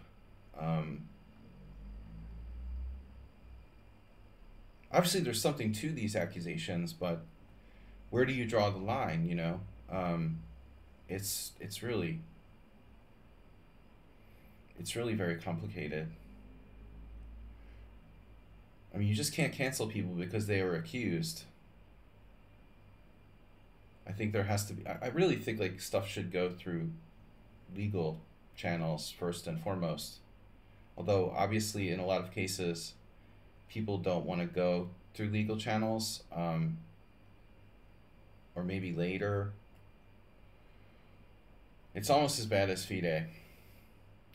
Yeah, there's no easy answers, but I don't personally know Alejandro Ramirez, so I can't really speak to him. I was thinking about something like this. How does that work? I think Sensei got a little carried away here, but maybe not.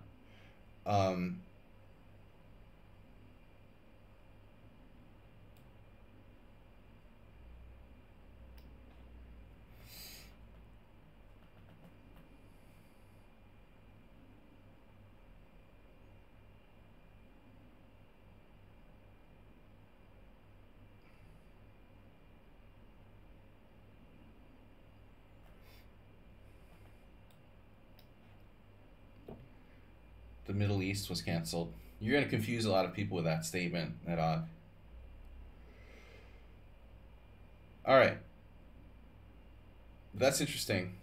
I don't keep track on the Boston area news stuff. But I think just in general, we keep in mind that the fundamental concept of you're innocent until proven guilty should be upheld, at least in democratic countries. There's a reason why that exists.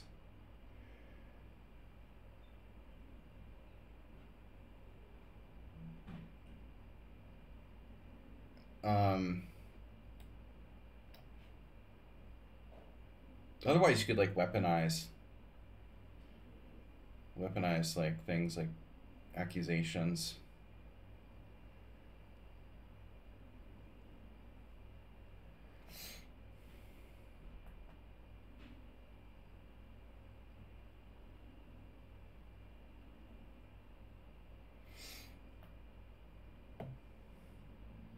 Don't get me started with Trump. Not a Trump supporter here. All right. But weaponized morality.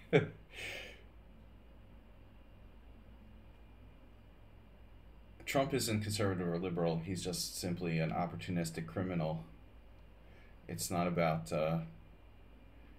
my hatred for Trump isn't about left wing and right wing. The guy is just a criminal moron, you know, who should be incarcerated. I think a lot of people assume like it's left versus right, but I just hate the guy for his just total disregard for morality, and it really has nothing to do with whether he's supposed to be a Republican or supposed to be a Democrat or whatever he is this week. The guy's just an animal.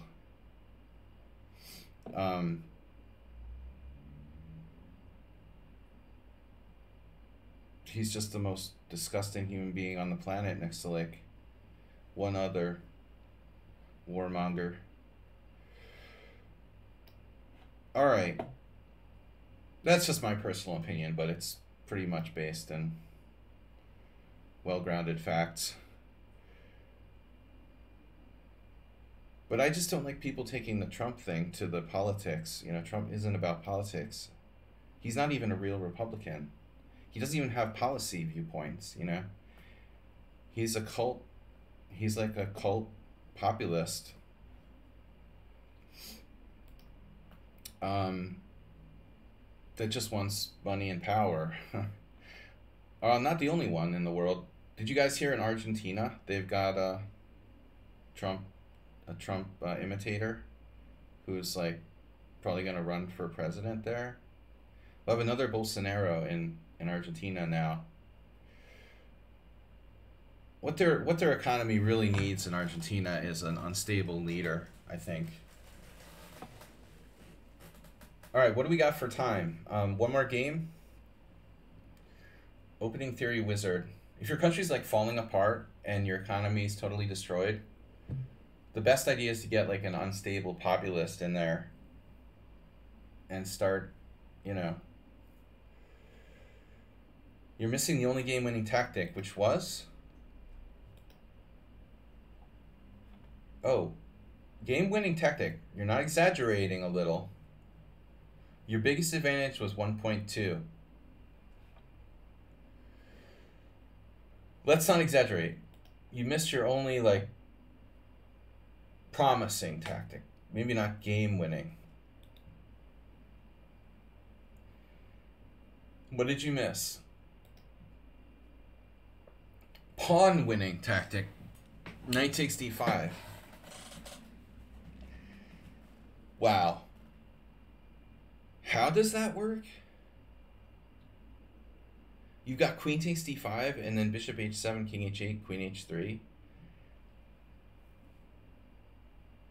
I had this weird feeling that I saw it, like, subconsciously.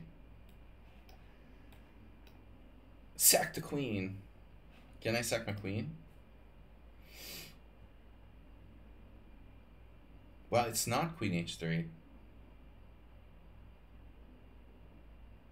Exactly. Acerbate. Thanks for the newsflash.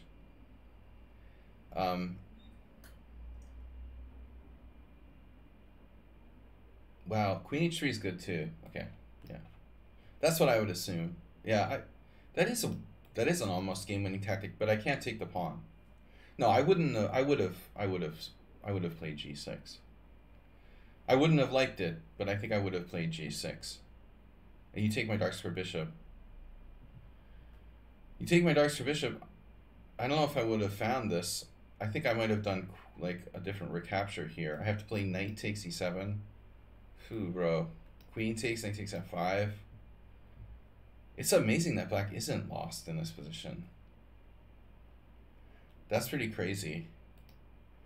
Opening theory wizard.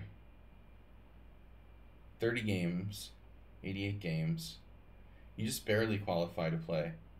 Okay, the other challenge is too late, too long, too late. Zen chess is too late. I think I have time for one more game, maybe two. I love when we get the politics on in here.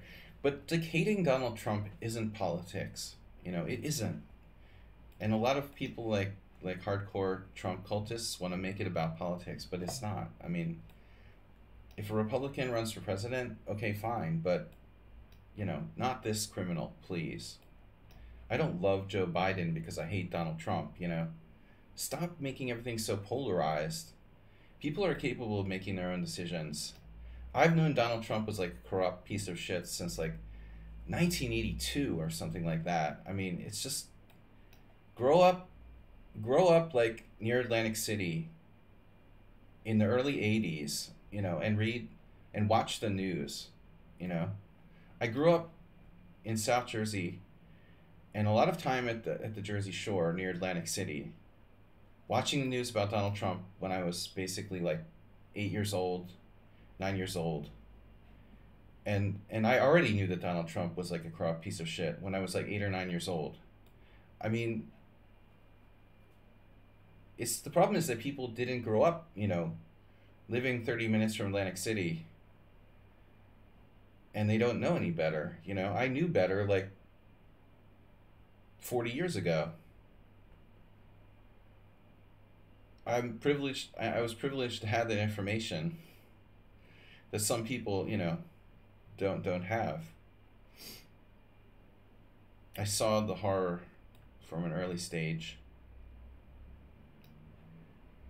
But anyway, onward and upward. So we've got one more game. Yeah, I wasn't actually a legally registered Democrat until Donald Trump like became president of the United States. Then on principle, like I had to become a registered Democrat. I'm not that polarized. I'm fairly moderate, you know, politically speaking. But dude, it's just a burning heap of trash. What's the term? All right, knight d2.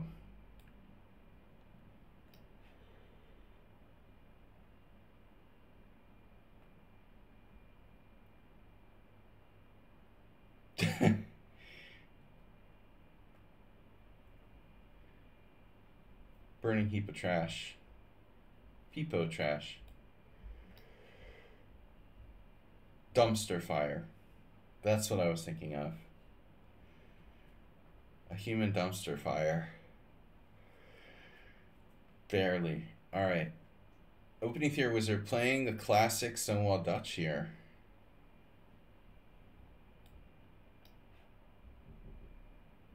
Hello?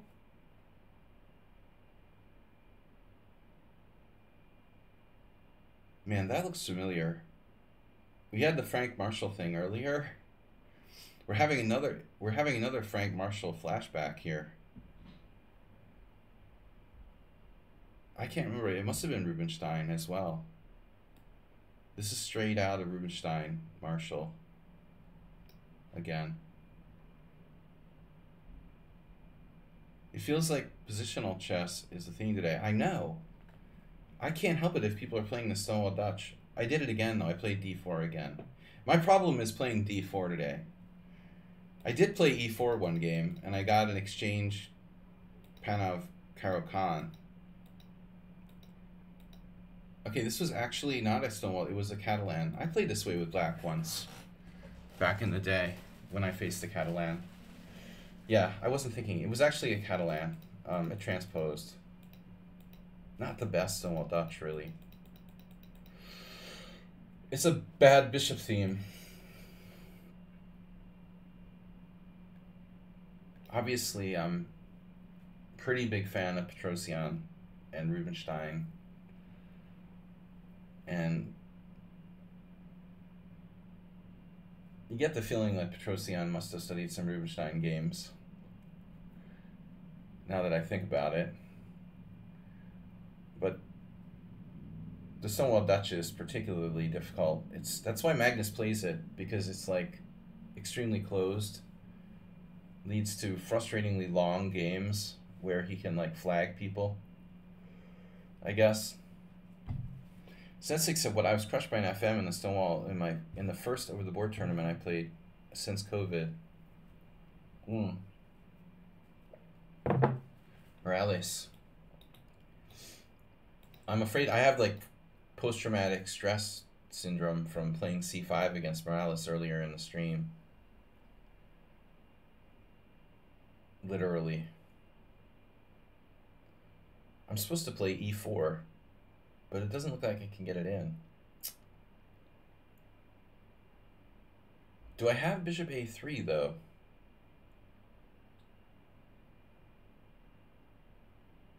It's interesting.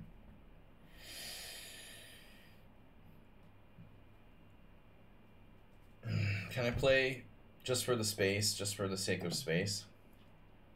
Yeah, post-traumatic stress. Weird knight h3 against me in the Dutch and crushed me, so I never played it again. Well, knight h3 isn't really weird. You can actually play, like, for example, with black, you could play f4, knight h6. Knight h3 is a strong line against the Stonewall, and against the Leningrad. I think the only place where knight h3 is not a good line for white is probably like the Simon Williams type of Iljan Janevsky type of setups where black is, if black is literally playing for e5, like pretty early on, your knight can get sidelined on h3 if it can't get access to f4. So I think the d6, e6 type of setups are the one place where knight h3 is not that great. Other than that, it's a very standard idea. So how do you feel about that bishop on g6, boys and girls? I think the thing is, the secret to this position is really like,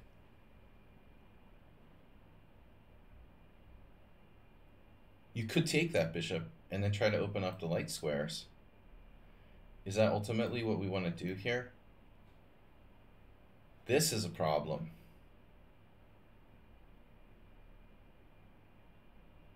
Is that a bad bishop because it's blocked by my pawns? As someone was asking this question earlier today. Oh, that was weird.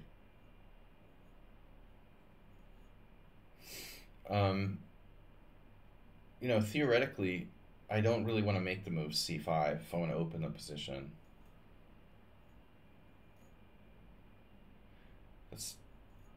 Can you hear that?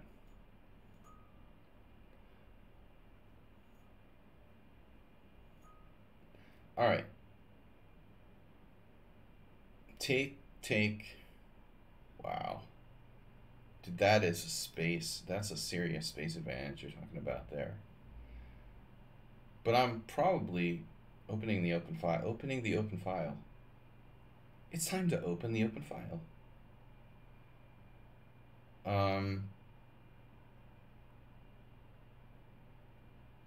Tough call.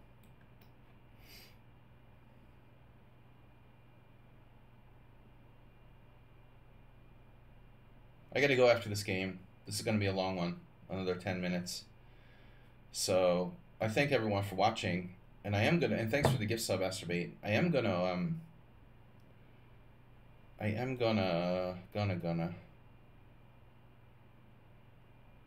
I'm gonna stream on Sunday, and I've been doing the streams on Sunday and Tuesdays and Thursdays on the other streaming site I use, kick.com/Sladgie.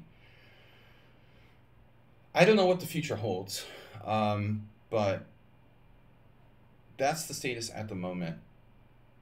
What about my knight? Make your knights great again. Knight b3. It's a beautiful thing, isn't it? We've got a revolving door here on c1. Bishop c1, knight c1, knight d3, knight e5. Opening theory wizard. We haven't played before. Okay. You just time me out for not playing new accounts. What? Oh, you were aborting games. Alright. Astrobate gets annoyed with them for constantly pairing him with like people who are... He gets annoyed for getting paired with people who are like 1500 provisional. I'm not in love with the... I'm really not in love with the mass liquidation and symmetrical pawn structure here.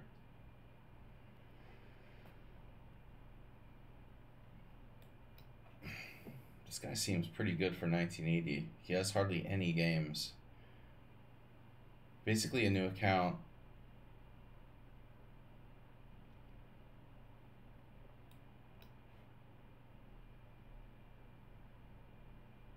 Not the ideal structure for the two bishops.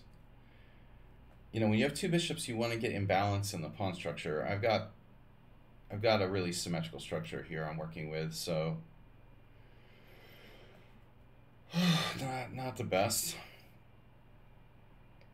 Maybe I should keep the queens on the board there if I want to win. If I want to maximize my winning chances, I should probably keep the queens on the board, and I can keep the queens on the board. Just need to make a slightly passive move, queen d1. It's probably fine. This is obviously lower risk.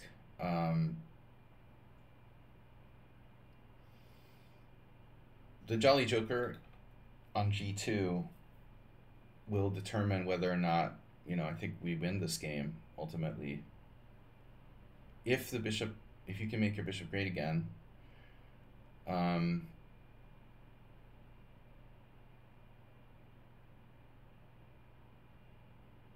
that's the question. Black defending against knight a5. What would Walter Brown do?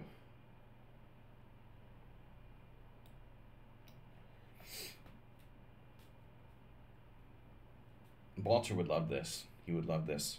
Rip. Once he tortured me for like 90 moves in an ending where he had this like pressure on this.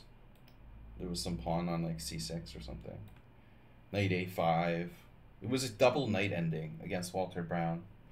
The longest game I ever played, I think. It must have been like 8 hours. I don't know. Not the longest, maybe. I had some adjournment that was even longer. But the longest like one session game I ever played. It was just ridiculous.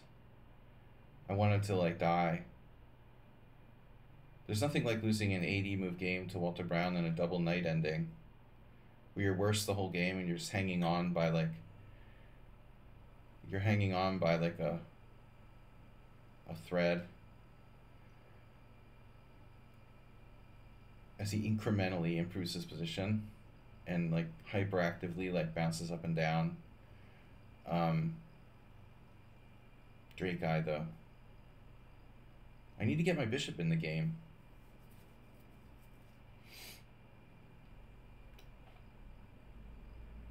He said we're going to make our bishops great again. Knight at g8. Knight g8. That's an amazing move. What are you doing there? Where's he going? Knight c8? That's the idea. I have a5 now. takes, bishop takes check. Knight c6, a6. I don't know which way to play this. Hi, can I play you next? Unfortunately you can't, because I gotta go. You're too late. I mean, you can, but you won't, because I have to go. But you theoretically could. I know that doesn't help.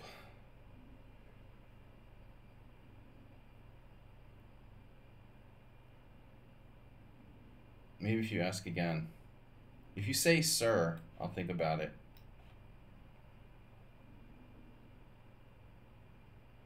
Ooh, Morales would love this.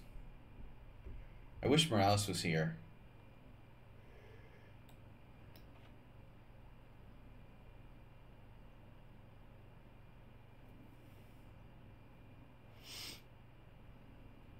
What about my f3 pawn? It's cool. It can't be attacked except by knight g5.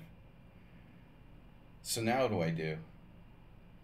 This is the magic formula. The Jolly Joker's domain on the light squares. I could take on a6, but I could also play bishop a4. Morales' favorite move. What a funny situation this is. I guess I should take the pawn.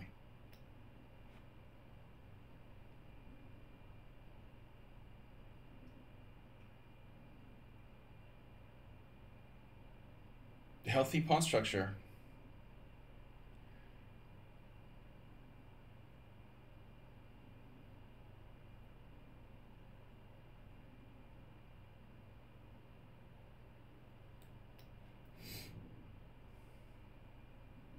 Knight a5 is tempting. I'm not sure what it does. I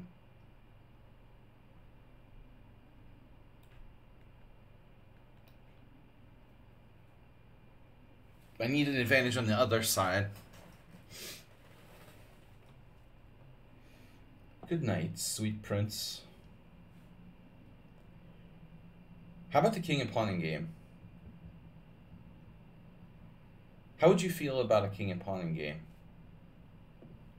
Out of the pin. Black just got out of the pin. Alright. Now knight e6 is a threat. Check. Now my b4 fork is hanging. I'm gonna reset. How is black so freaking fast, man? They're not only a brilliant defender, but they're extremely fast and have a high chess 960 rating.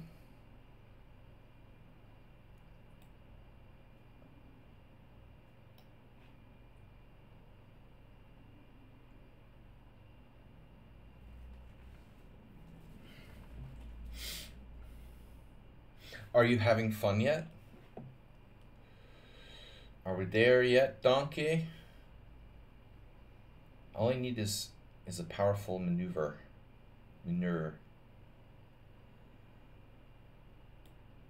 What was wrong with this again? You played king c8. I'm not particularly concerned with king c8.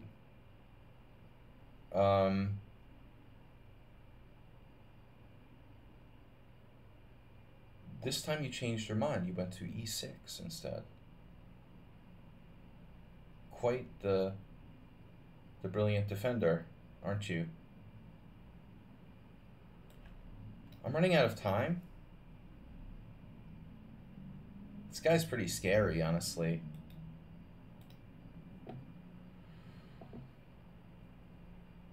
New account. Puzzle Racer 44. Okay, that's not a big deal.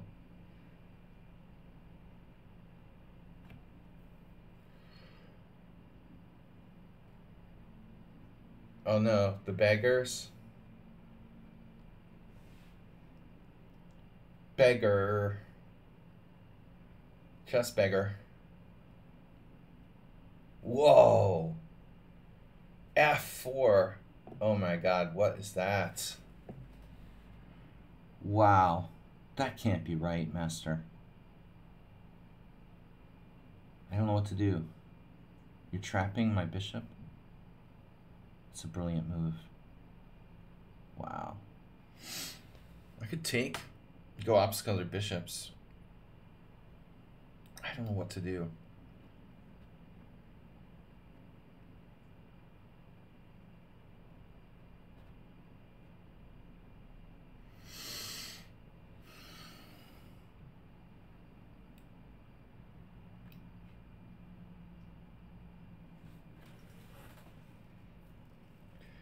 Knight b4.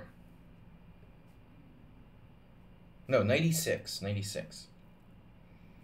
96.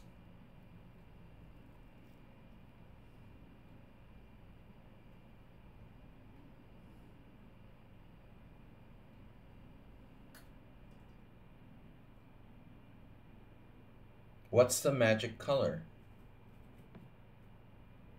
Wow. That's crazy, huh?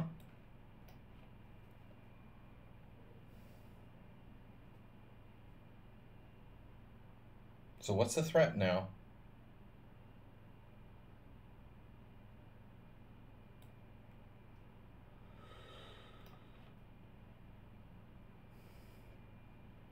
The standard position. I get positions like this every day. Just constantly. It's happening every day.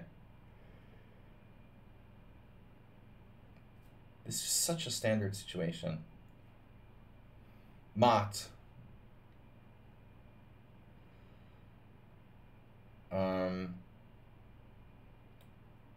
Dude, I don't know.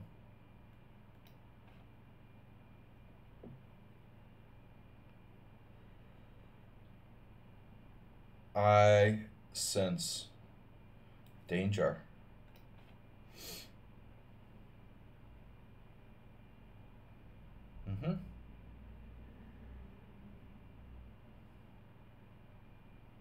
Is this sudden death?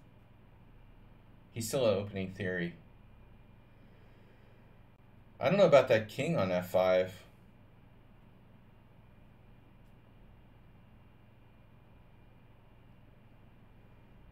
It's not mate, though, unfortunately. He has to check.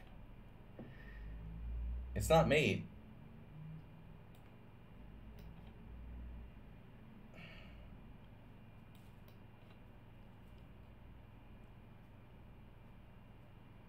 Stonewall is fun. Till somebody loses an eye. Okay, let's check the analysis board. I gotta go. It's time to go. Did I play a decent game, at least? Morales started badly today. How's my game? By the last round, I'm usually playing better. Ooh, I was losing. That's good. Wow, I was actually losing. I had blundered. I had blundered a blunder. Blundered? King d3? He has a crazy tactic, knight d4. Damn. I had the feeling something would happen around there. Yeah, I blundered a tactic. He's actually holding on here. So I almost lost. Wow. Terrible.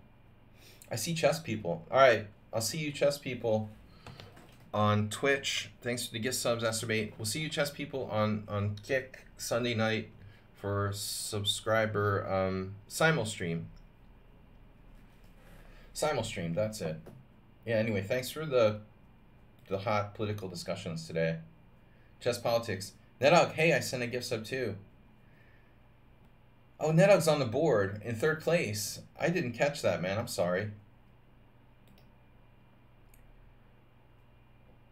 I got a bunch of followers.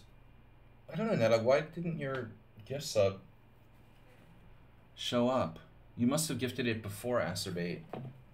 Alright. That's a nice emote you got there. I'll see you guys later. I'll see you guys later. I'm just ignoring Nedog. Hope you get a nice game of card bingo to play. See you, thanks for the game and stream. We'll see you guys Sunday. Have a great weekend. Thanks, Mr. Coffee. Thanks, Nedog. Thanks, Acerbate. Night, Billy Bob. Good night, John. Good night, Acerbate.